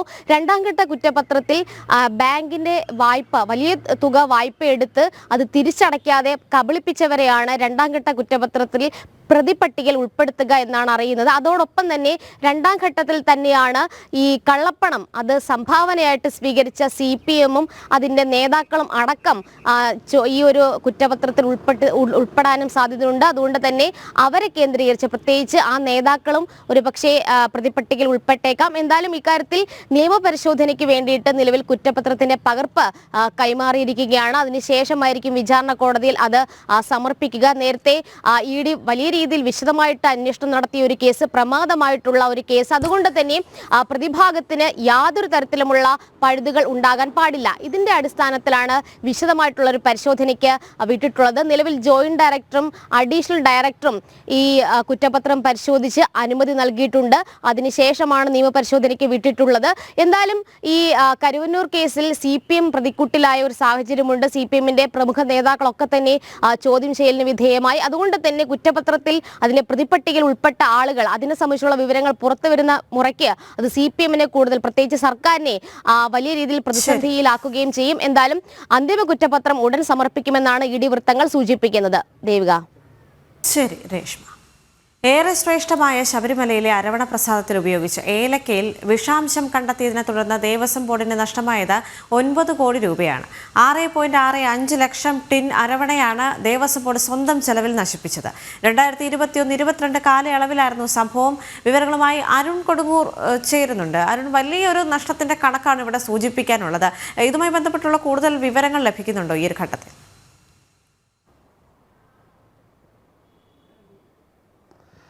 തീർച്ചയായും ഏറ്റവും വലിയ ശബരിമലയെ സംബന്ധിച്ചോളം ഏറ്റവും വലിയ ഒരു വിവാദമായിരുന്നു ഈ അരവണയിൽ ചേർത്തിരുന്ന ഏലക്കയിൽ വിഷാംശം കണ്ടെത്തിയ കീടനാശിനികളുടെ സാന്നിധ്യം കണ്ടെത്തിയത്. ഭക്തരെ സംബന്ധിച്ചോളം ഏറെ വേദന ഉണ്ടാക്കുന്ന, ദുഃഖമുണ്ടാക്കുന്ന ഒരു കാര്യമായിരുന്നു. കാരണം ഭഗവാന്റെ ഏറ്റവും പ്രധാനപ്പെട്ട നിവേദ്യങ്ങളൊന്നാണ് അരവണ.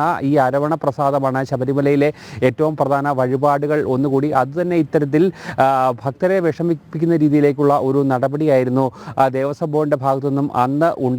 അത് വലിയ വിവാദങ്ങൾക്ക് ഇടവരുത്തിയിരുന്നു. അതോടൊപ്പം തന്നെ വലിയ പ്രതിഷേധങ്ങൾക്കൊക്കെ തന്നെ ഇടവരുത്തിയിരുന്നു. ഇതിനുശേഷമാണ് ഇത് എങ്ങനെ ഈ പ്രശ്നം പരിഹരിക്കുമെന്ന് ദേവസ്വം ബോർഡിന് മുന്നിൽ വലിയൊരു പ്രതിസന്ധിയായി നിന്നിരുന്നു. അതിനൊടുവിലാണ് ഈ അരവണ പൂർണ്ണമായും നശിപ്പിക്കാനായി ദേവസ്വം ബോർഡ് തീരുമാനിച്ചിരിക്കുന്നത്. അത് ശബരിമലയിൽ നിന്നും പുറത്തേക്ക് എത്തിച്ചുകൊണ്ട് അതിനുശേഷമായിരുന്നു ഇത് നശിപ്പിച്ചത്. അങ്ങനെ ഏതാണ്ട് 9 കോടി രൂപയാണ് ഇത്തരത്തിലുള്ള ഒരു നടപടിക്കായി ദേവസ്വം ബോർഡിന് ചിലവാക്കേണ്ടി വന്നത്. ഭക്തർ കാണിക്കയായി ഇട്ട പണമാണ്. ഭക്തർ ശബരിമലയുടെ വികസനത്തിനായി ഭഗവാനായി കാണിക്കയിട്ട ഒരു പണമാണ് ഇത്. ഈ 9 ലക്ഷം രൂപയാണ് ഈ കേവലം ഈ ഒരു അശ്രദ്ധയുടെ പേരിൽ അല്ലെങ്കിൽ കൃത്യമായ ഒരു മേൽനോട്ടമില്ലാത്തതിൻ്റെ പേരിൽ ദേവസ്വം ബോർഡിന് നഷ്ടമായിരിക്കുന്നതെന്നാണ് ഏറ്റവും പ്രധാനമായി എടുത്തു പറയേണ്ടത്. അതോടൊപ്പം തന്നെ ഭക്തരെ സംബന്ധിച്ചോളം ഏറ്റവും പവിത്രമാണ് ശബരിമലയിലെ അരവണ പ്രസാദം.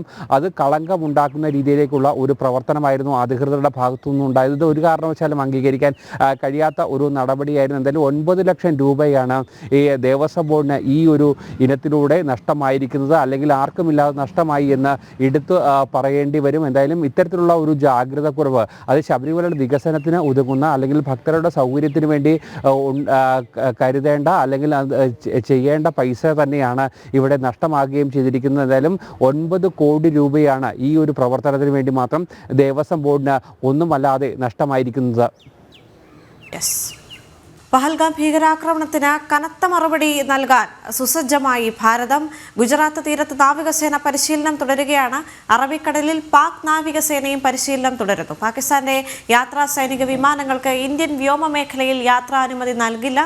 എന്നാൽ പാകിസ്ഥാൻ വഴി എത്തുന്ന വിദേശ വിമാന സർവീസുകൾക്ക് വിലക്കില്ല. ഗൗതം അനന്തനാരായണൻ ചേരുന്നു ഡൽഹിയിൽ നിന്ന് വിവരങ്ങളുമായി. ഗൗതം, പാകിസ്ഥാൻ വളരെയധികം ഭയത്തോടുകൂടിയാണ് കഴിഞ്ഞ ദിവസങ്ങളിലെല്ലാം പ്രതികരിച്ചത്. പാകിസ്ഥാന്റെ വക്താക്കളാകട്ടെ, മന്ത്രിമാരാകട്ടെ, അവരെല്ലാം വളരെ ഭയത്തോടു കൂടി ഭാരതം കനത്ത തിരിച്ചടി തന്നെയാണ് തങ്ങൾക്ക് നേരെ അഴിച്ചുവിടാൻ പോകുന്നത് എന്നുള്ള തരത്തിൽ അവർ പ്രതികരിക്കുന്നുണ്ടായിരുന്നു. പക്ഷേ ഇപ്പോഴും ഈ ഭീകരാക്രമണത്തിന്റെ ഉത്തരവാദിത്തം ഏറ്റെടുക്കാൻ പാകിസ്ഥാൻ തയ്യാറായിട്ടില്ല എന്ന് മാത്രമല്ല, ഈ ഭീകര സംഘടനയെ, ഈ ഭീകരാക്രമണത്തിന് പിന്നിൽ പ്രവർത്തിച്ച സംഘടനയെ വെള്ളപൂശുന്നൊരു സാഹചര്യം കൂടെ പാകിസ്ഥാന്റെ ഭാഗത്തു നിന്നും ഉണ്ടായിരിക്കുന്നു. അതിൻ്റെ ആദ്യപടിയായി തന്നെ, അല്ലെങ്കിൽ തിരിച്ചടിയുടെ ആദ്യപടിയായി തന്നെ ഇത്തരത്തിലുള്ള നീക്കങ്ങളിലേക്ക് ഭാരതം കടക്കുകയാണ്. യാത്രാ സൈനിക വിമാനങ്ങൾക്ക് ഇന്ത്യൻ വ്യോമമേഖലയിൽ യാത്രാ അനുമതി നിഷേധിച്ചിരിക്കുകയാണ്.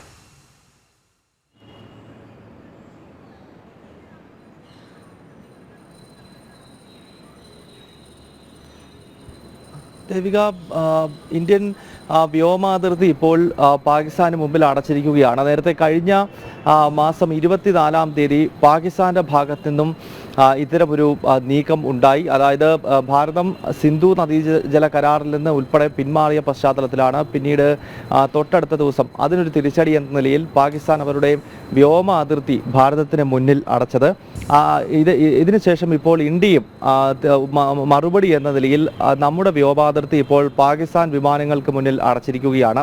പാകിസ്ഥാൻ്റെ യാത്രാ വിമാനങ്ങൾക്കോ അതല്ലെങ്കിൽ സൈനിക വിമാനങ്ങൾക്കോ ഇനിയും ഭാരതത്തിൻ്റെ വ്യോമ മേഖലയിലൂടെ പറക്കാൻ കഴിയത്തില്ല എന്നതാണ് ഏറെ ശ്രദ്ധേയമാകുന്നത്. ഈ മാസം 24-ാം തീയതി വരെയാണ് ഇത്തരമൊരു കടുത്ത തീരുമാനത്തിലേക്ക് ഇന്ത്യ പോയിരിക്കുന്നത്. അതേസമയം പാകിസ്ഥാൻ്റെ വ്യോമ മേഖലയിലൂടെ പറന്നെത്തുന്ന മറ്റ് രാജ്യങ്ങളുടെ സർവീസുകൾക്ക് സ്വാഭാവികമായും ഇന്ത്യയിലേക്ക് വരാൻ കഴിയും. എന്നാൽ പാകിസ്ഥാനിൽ നിന്നും ഓപ്പറേറ്റ് ചെയ്യുന്ന ഫ്ലൈറ്റുകൾക്കോ അതല്ലെങ്കിൽ അവരുടെ മറ്റ് സൈനിക ആവശ്യങ്ങൾക്കായി പോകുന്ന വിമാനങ്ങൾക്കോ ഒന്നും തന്നെ ഇന്ത്യൻ വ്യോമാതിർത്തിയിലൂടെ കടന്നു വരാൻ കഴിയില്ല എന്ന നിലയിലാണ് ഇപ്പോൾ തീരുമാനമെടുത്തത്. ഇന്നലെ രാത്രിയിലാണ് ഇന്ത്യയുടെ വ്യോമാതിർത്തി പാകിസ്ഥാന്റെ മുന്നിൽ അടച്ചത്. ദേവിക. ശരി ഗൗതം. തലസ്ഥാനത്ത് അഭിമാനമായി നേമത്ത് സൈനിക school. Mannam memorial higher secondary സ്കൂളിനോടൊപ്പം സൈനിക സ്കൂൾ ആരംഭിക്കുന്നതിനുള്ള അംഗീകാരം നൽകി പ്രധാനമന്ത്രി നരേന്ദ്രമോദിയും പ്രതിരോധ മന്ത്രി രാജ്നാഥ് സിംഗും. സ്കൂളിലെത്തി സന്തോഷ നിമിഷത്തിൽ പങ്കാളിയായി BJP സംസ്ഥാന അധ്യക്ഷൻ രാജീവ് ചന്ദ്രശേഖർ. തിരുവനന്തപുരത്തെ നേമം മണ്ഡലത്തിൽ മന്നം മെമ്മോറിയൽ ഹയർ സെക്കൻഡറി സ്കൂളിനോടൊപ്പം സൈനിക സ്കൂൾ ആരംഭിക്കുന്നതിനുള്ള അംഗീകാരം കഴിഞ്ഞ ദിവസമാണ് പ്രധാനമന്ത്രി നരേന്ദ്രമോദിയും പ്രതിരോധ മന്ത്രി രാജ്നാഥ് സിംഗും അറിയിച്ചത്.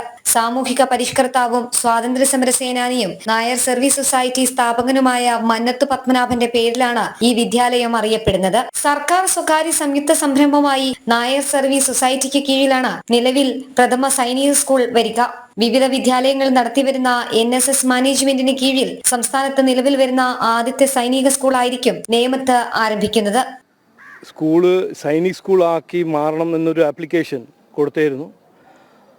2 ദിവസം മുമ്പ് രാജ്നാഥ് സിംഗ്ജിയും നരേന്ദ്രമോദിജിയുടെ ഇൻ്റർവെൻഷൻ കൊണ്ട് സൈനിക് സ്കൂൾ പെർമിഷൻ കിട്ടി. എനിക്ക് വളരെ സന്തോഷമുണ്ട്. ഇതിൽ ചെയ്യാൻ കഴിഞ്ഞതിൽ എനിക്ക് എത്രയോ സന്തോഷവും അഭിമാനമുണ്ട്. ഇത് തിരുവനന്തപുരത്തെ ആദ്യത്തെ ഒരു പ്രൈവറ്റ് പബ്ലിക് പാർട്ട്ണർഷിപ്പ് മോഡലിൽ സൈനിക് സ്കൂൾ ആവും. ഇത് തിരുവനന്തപുരത്ത് ആദ്യമായി ഒരു beacon of patriotism excellence in education എന്ന ഒരു ഇൻസ്റ്റിറ്റ്യൂഷൻ ആയിട്ട് മാറും.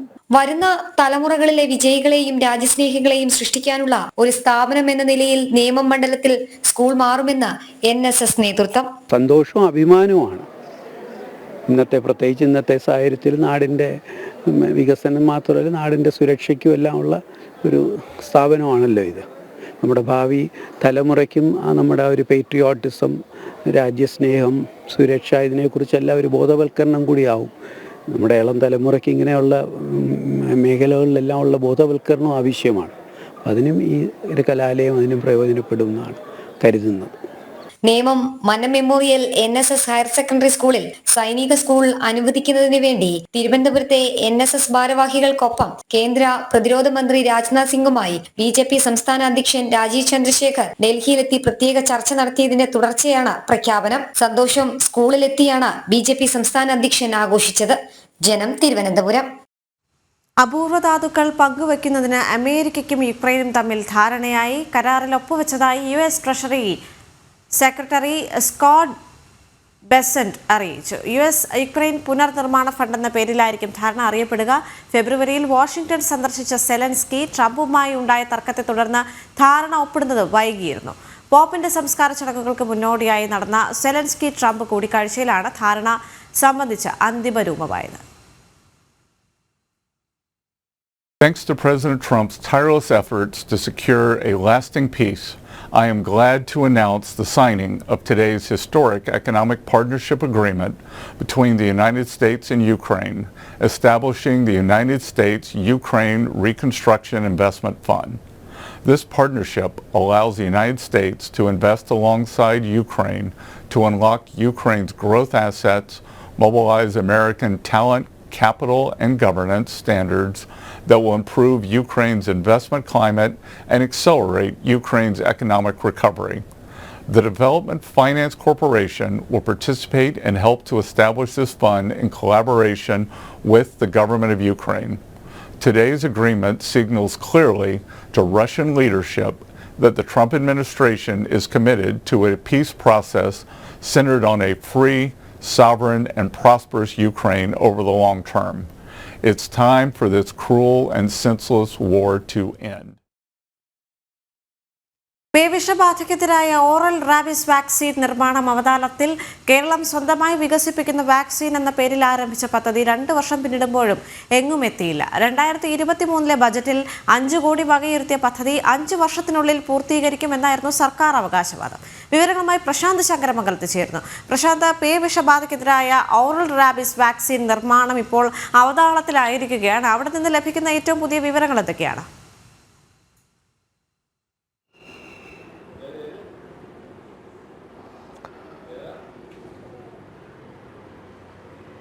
ദേവിക, പേവിഷത്തിന് എതിരായി സംസ്ഥാനം ഉൽപ്പാദിപ്പിക്കുന്ന, അതായത് ഇന്ത്യയിൽ ആദ്യമായിട്ട് കേരളം ഉൽപ്പാദിപ്പിക്കുന്ന ആൻറ്റി വാക്സിൻ എന്ന രീതിയിലാണ് ഓറൽ റാബീസ് വാക്സിൻ അത് ഉൽപ്പാദിപ്പിക്കാനുള്ള നീക്കങ്ങൾ സർക്കാർ ആരംഭിച്ചത്. 2023 ബജറ്റിൽ ഇതിന് തുക മാറ്റിവെക്കുകയും ചെയ്തിരുന്നു. 5 കോടി രൂപയാണ് ഈ വാക്സിൻ ഉൽപ്പാദനത്തിന് വേണ്ടി 5 കോടി രൂപ മാറ്റിവെക്കുകയും ചെയ്തു. എന്നാൽ അതിനുശേഷം ഇങ്ങോട്ട് 2 വർഷം പിന്നിടുമ്പോഴും ഇതിനൊരു പ്രാരംഭ നടപടികൾ പോലും തുടങ്ങുവാൻ സാധിച്ചിട്ടില്ല എന്നാണ് നമുക്ക് മനസ്സിലാക്കാൻ കഴിയുന്നത്. അതായത് ഇതിൻ്റെ പരീക്ഷണവും അടക്കമുള്ള കാര്യങ്ങൾ തോന്നക്കര വൈറോളജി ലാബിലായിരുന്നു നടത്താൻ ഉദ്ദേശിച്ചിരുന്നത്. അവിടെ നിന്നും പിന്നീട് ഇത് വ്യാവസായിക അടിസ്ഥാനത്തിലോ അല്ലെങ്കിൽ ആശുപത്രിയിലേക്ക് എത്തിക്കുന്ന രീതിയിൽ മരുന്ന് ഉൽപ്പാദിപ്പിക്കുന്നത് പാങ്ങോട് നിന്നുമായിരുന്നു. ഇത്തരത്തിൽ ഒരു രീതിയിൽ ആയിരുന്നു പാലോട് നിന്നുള്ള ഒരു ലാബിൽ നിന്നും ഇങ്ങനെ ഉൽപ്പാദിപ്പിക്കുന്നതുമായി ബന്ധപ്പെട്ട കാര്യങ്ങളിലേക്ക് നടക്കുമെന്നെല്ലാം അറിയിച്ചിരുന്നു. എന്നാൽ തുടർന്നിങ്ങോട്ട് വർഷങ്ങൾ പിന്നിടുമ്പോഴും 2 വർഷം പിന്നിടുമ്പോഴും ഇതിൻ്റെ നടപടിക്രമങ്ങൾ എങ്ങുമാകുന്നില്ല എന്നതാണ് ഏറ്റവും പുതിയതായി നമുക്ക് മനസ്സിലാക്കാൻ കഴിയുന്നത്. നിരന്തരം തെരുവുനായയുടെ ആക്രമണം മൂലം ആളുകൾ രോഗഗ്രസ്തരായി വീഴുന്ന സാഹചര്യമുണ്ട്, പേവിഷബാധ ഏൽക്കുന്ന സാഹചര്യമുണ്ട്. നേരത്തെ ഈ മരുന്ന് ഉൽപ്പാദിപ്പിക്കുന്ന സമയം, അതായത് ഇത്തരത്തിൽ അഡ്വാൻസ് മരുന്ന് ഓറൽ വാക്സിൻ ഉൽപ്പാദിപ്പിക്കുമെന്ന് പറയുന്ന സമയത്തെല്ലാം പേവിഷബാധ ഏൽക്കുന്ന നിരവധി തവണ പലർക്കും നായയുടെ കടിയേൽക്കുകയും പേവിഷബാധ ഏൽക്കുകയും ആൻറ്റി വാക്സിൻ കുത്തിവെച്ചിട്ട് പോലും, റാബീസ് വാക്സിൻ കുത്തിവെച്ചിട്ട് പോലും ആളുകൾ മരിക്കുന്ന സാഹചര്യമൊക്കെ ഉണ്ടായിരുന്നു. ആ സമയത്താണ് സർക്കാർ ഇത്തരത്തിലൊരു സമീപനം രാജ്യത്താദ്യമായി നടപ്പിലാക്കാൻ പോകുന്നത്. കേരളത്തിലാണ് ഇത്തരത്തിൽ ഓറൽ വാക്സിൻ ആവിഷ്കരിക്കുമെന്ന് അടക്കമുള്ള കാര്യങ്ങൾ പറഞ്ഞുകൊണ്ടാണ് ഇതിൻ്റെ ഒരു നിർമ്മാണ ഘട്ടത്തിലേക്കും പ്രവർത്തനങ്ങളിലേക്കും ഒക്കെ നീങ്ങിയത്. എന്നാൽ തുടർന്ന് ഇങ്ങോട്ട് എങ്ങും എത്താതെ പോകുന്ന സാഹചര്യം ഉണ്ടായിരുന്നു. നമുക്കറിയാം, കഴിഞ്ഞ ദിവസം പോലും ഒരു കുട്ടിക്ക് ആൻറ്റി വാക്സിൻ എടുത്തിട്ട് പോലും പേവിഷബാധ വരുന്ന സാഹചര്യവും മരിക്കുന്ന സാഹചര്യമൊക്കെ ഉണ്ടാകുകയും ചെയ്തിരുന്നു. ഇപ്പോഴാണ് ഈ ഒരു സാഹചര്യത്തിലാണ് ഇത്തരത്തിൽ കേരളം ആവിഷ്കരിക്കാൻ പോകുന്ന വാക്സിനെ പറ്റിയുള്ള ഒരു അന്വേഷണവും അതിൻ്റെ എന്തു സംഭവിച്ചു എന്നടക്കമുള്ള കാര്യങ്ങളുമായി ഒരു ചർച്ച നടക്കുന്നത്. എന്തായാലും വലിയ രീതിയിൽ കൊട്ടിഘോഷിച്ചാണ് ഇത് നടത്തിയത്. അന്ന് KN ബാലഗോപാൽ ധനമന്ത്രി ഇതിൽ 5 കോടി രൂപ മാറ്റിവെക്കുകയും ഒക്കെ ചെയ്തിരുന്നു. ഉടൻ തന്നെ 5 കൊല്ലത്തിനുള്ളിൽ, 5 വർഷത്തിനുള്ളിൽ ഇത് എല്ലാം നിർമ്മാണങ്ങളടക്കം പൂർത്തിയാക്കി അത് ആശുപത്രിയിൽ എത്തിക്കാൻ സാധിക്കുമെന്നടക്കമുള്ള വിശ്വാസത്തോടു കൂടി തന്നെയായിരുന്നു ആരംഭിച്ചതെങ്കിൽ ഇപ്പോൾ എങ്ങും എത്താതെ പോകുന്നു എന്നാണ് നമുക്ക് മനസ്സിലാക്കാൻ കഴിയുന്നത്. അതിൻ്റെ നിർമ്മാണ പ്രവർത്തനങ്ങളുടെ തുടക്കത്തിൽ ഏത് ഘട്ടത്തിലാണോ ഉണ്ടായിരുന്നത്, സമാനമായ ഘട്ടത്തിൽ തന്നെയാണ് ഇപ്പോഴും അത് തുടരുന്നത്. മുന്നോട്ട് പോകാൻ ഇതുവരെ സാധിച്ചിട്ടുമില്ല എന്നാണ് മനസ്സിലാക്കാൻ കഴിയുന്നത്. ശരി, ഒരിക്കൽ കൂടി കൊച്ചിയിലേക്ക് എത്തുമ്പോൾ കാലടി സംസ്കൃത സർവകലാശാലയുടെ പ്രാദേശിക കേന്ദ്രങ്ങൾ അടച്ചുപൂട്ടാനുള്ള നീക്കങ്ങൾ നടക്കുകയാണ്. തിരുവനന്തപുരം, പന്മന എന്നിവിടങ്ങളിലെ പ്രാദേശിക കേന്ദ്രങ്ങളാണ് അടച്ചുപൂട്ടലിന്റെ വക്കിലുള്ളത്. തൃശൂർ, തുറവൂർ കേന്ദ്രങ്ങൾ നേരത്തെ പൂട്ടിയിരുന്നു. വികലമായ നയങ്ങളിലൂടെ സർവകലാശാല അക്കാദമിക തലത്തിലും സാമ്പത്തിക തലത്തിലും തകർച്ചയുടെ വക്കിലേക്ക് പോകുമ്പോഴാണ് പുതിയ തീരുമാനം. അരുൺ കൊടുങ്ങൂർ ചേരുന്നു വിവരങ്ങളുമായി. അരുൺ, ഇത്തരത്തിൽ കാലടി സംസ്കൃത സർവകലാശാലയുടെ പ്രാദേശിക കേന്ദ്രങ്ങൾ അടച്ചുപൂട്ടാനുള്ള ഈ നീക്കങ്ങൾക്ക് പിന്നിൽ, അല്ലെങ്കിൽ എന്ത് ന്യായീകരണമാണ് ഇതിന് പിന്നിൽ നടക്കുന്നത്?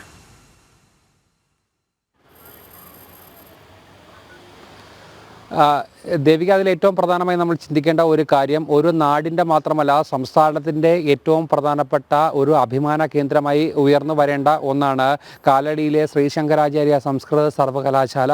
പക്ഷേ അവിടെ നടക്കുന്ന തള്ളതിരിഞ്ഞ ചില നീക്കങ്ങൾ, വികലമായ ചില പരിഷ്കരണങ്ങൾ, ഇതൊക്കെ തന്നെ കഴിഞ്ഞ ദിവസങ്ങളിൽ നമ്മൾ ഒരു പരമ്പര പോലെ തന്നെ മുന്നോട്ട് വെച്ചിരുന്നു. അതിലേറ്റവും ഒടുവിലത്തെ ഒരു പ്രധാനപ്പെട്ട കാര്യം, ഈ സർവകലാശാലയുടെ ചില പ്രാദേശിക കേന്ദ്രങ്ങൾ ഉണ്ട്.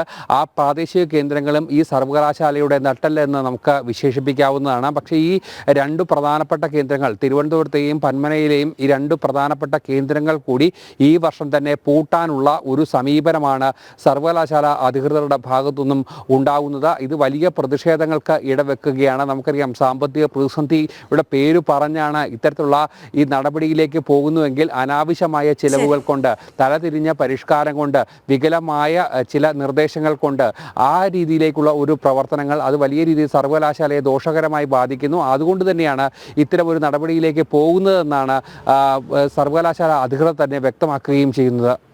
ശരിയാണ്. ഇനി മുതൽ പാഠ്യവിഷയത്തോടൊപ്പം സ്കൂളുകളിൽ സൂംബ ഡാൻസും. ലഹരി വിരുദ്ധ പ്രവർത്തനങ്ങളുടെ ഭാഗമായി കുട്ടികളിൽ ശാരീരിക മാനസികാരോഗ്യം വർദ്ധിപ്പിക്കുക എന്ന ലക്ഷ്യത്തോടെയാണ് സ്കൂളുകളിൽ സൂംബ ഡാൻസ് പഠിപ്പിക്കുക. പദ്ധതിയുടെ സംസ്ഥാനതല ഉദ്ഘാടനം മുഖ്യമന്ത്രി പിണറായി വിജയൻ തിരുവനന്തപുരത്ത് നിർവഹിച്ചു.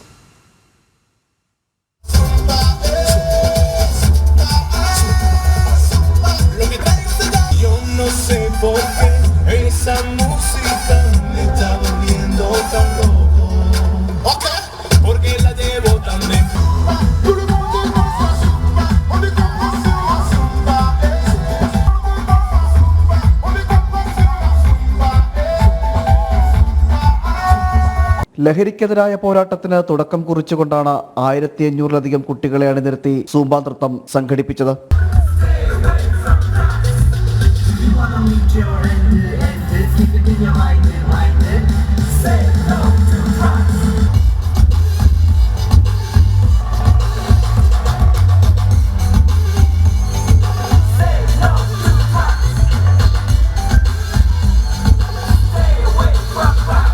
ലഹരിക്കെതിരായ പോരാട്ടം എന്നതിനുമപ്പുറം കുട്ടികളിലെ മാനസിക ശാരീരിക ആരോഗ്യം മെച്ചപ്പെടുത്തുക എന്ന ലക്ഷ്യം കൂടി ഇതിനു പിന്നിലുണ്ട്. സ്കൂളുകളിൽ അധ്യാപക വിദ്യാർത്ഥി സൗഹൃദം വർദ്ധിപ്പിക്കുവാനും ഇതിലൂടെ സാധിക്കുമെന്നും മുഖ്യമന്ത്രി പ്രതികരിച്ചു. പദ്ധതിയുടെ സംസ്ഥാനതല ഉദ്ഘാടനം നിർവഹിച്ച ശേഷം സംസാരിക്കുകയായിരുന്നു അദ്ദേഹം. ഇത് അങ്ങേയറ്റം മാതൃകാപരമായ ഒരു പരിപാടിയായിരിക്കും. എല്ലാ സ്കൂളുകളിലും ഈ പരിപാടിയും ഇതുപോലുള്ള പരിപാടികളും, അതോടൊപ്പം കലാ സാഹിത്യ പരിപാടികളും എല്ലാം സംഘടിപ്പിക്കാൻ ആവണം. കുട്ടികൾക്ക് സ്കൂളിൽ പഠനത്തിനോടൊപ്പം തന്നെ ഇത്തരം പരിപാടികൾ നടത്തുമ്പോൾ സ്കൂൾ വിട്ടുപോയാൽ നാട്ടിലും വീട്ടിനടുത്തുമൊക്കെ കളിക്കാനുള്ള സൗകര്യങ്ങൾ കൂടി ഉണ്ടാവണമെന്നാണ് സർക്കാർ കാണുന്നത്. അതിനാവശ്യമായ സൗകര്യങ്ങൾ ഒരുക്കുന്നതിനുള്ള നടപടികൾ തദ്ദേശഭരണ സ്ഥാപനങ്ങളും സമൂഹവും വലിയ തോതിൽ ഏറ്റെടുക്കേണ്ടതായിട്ടുണ്ട്. പുതിയ അധ്യയന വർഷം മുതൽ സൂംബയെ ആഘോഷമാക്കാനാണ് കുട്ടികളുടെയും തീരുമാനം.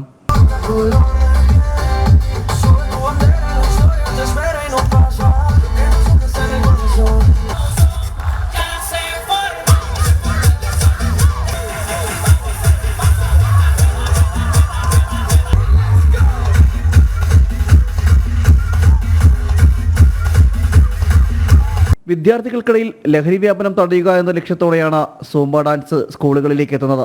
ഏത് പീരീഡിലാകും ഡാൻസ് പഠിപ്പിക്കുക എന്നത് പിന്നീട് തീരുമാനിക്കും. ഏത് സമയത്തായാലും തങ്ങൾ തയ്യാറാണെന്ന് ഒറ്റക്കെട്ടിലാണ് കുട്ടികളും.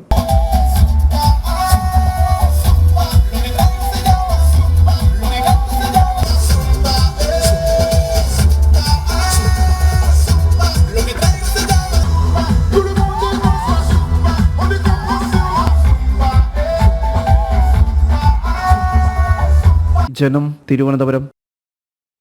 സംസ്ഥാനത്ത് ഇന്ന് മഴ മുന്നറിയിപ്പുണ്ട്. പാലക്കാട്, മലപ്പുറം, വയനാട് ജില്ലകളിൽ യെല്ലോ അലർട്ട് പ്രഖ്യാപിച്ചു. അടുത്ത 3 മണിക്കൂറിൽ മലപ്പുറം, കോഴിക്കോട്, വയനാട്, കണ്ണൂർ, കാസർഗോഡ് ജില്ലകളിൽ ഒറ്റപ്പെട്ട ഇടങ്ങളിൽ നേരിയ മഴയ്ക്ക് സാധ്യതയുണ്ടെന്നും കേന്ദ്ര കാലാവസ്ഥാ വകുപ്പ് അറിയിച്ചു.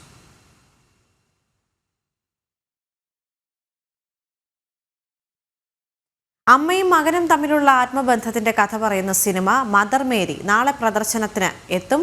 വിജയ് ബാബു, ലാലി PM, ഡയാന ഹമീദ്, നിർമ്മൽ പാലാഴി, സോഹൻ സീനു ലാൽ എന്നിവരാണ് പ്രധാന വേഷത്തിലെത്തുന്നത്. AR വാടിക്കലാണ് ചിത്രത്തിന് രചനയും സംവിധാനവും നിർവഹിച്ചത്.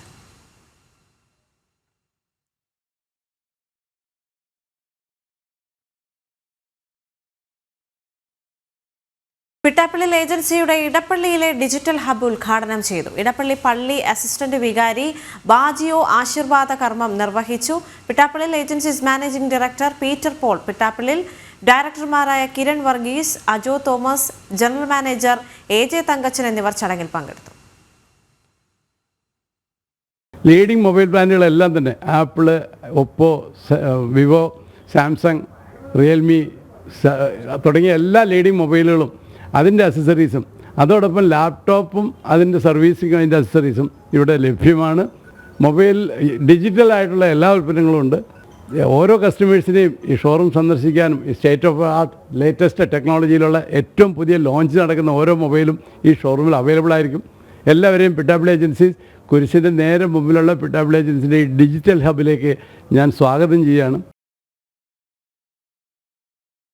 അധികൃതരുടെ അനാസ്ഥയിൽ ദുരിതത്തിലായിരിക്കുകയാണ് കോഴിക്കോട് മാവൂരിലെ നെൽകർഷകർ. ചാലിയാർ പുഴയിൽ ഊർക്കടവിലെ റെഗുലേറ്ററിന്റെ ഷട്ടറുകൾ താഴ്ത്തിയതോടെയാണ് 20 ഏക്കറോളം പാടത്തെ കൊയ്തെടുക്കാൻ പാകമായ നെല്ല് വെള്ളത്തിൽ മുങ്ങി നശിച്ചത്.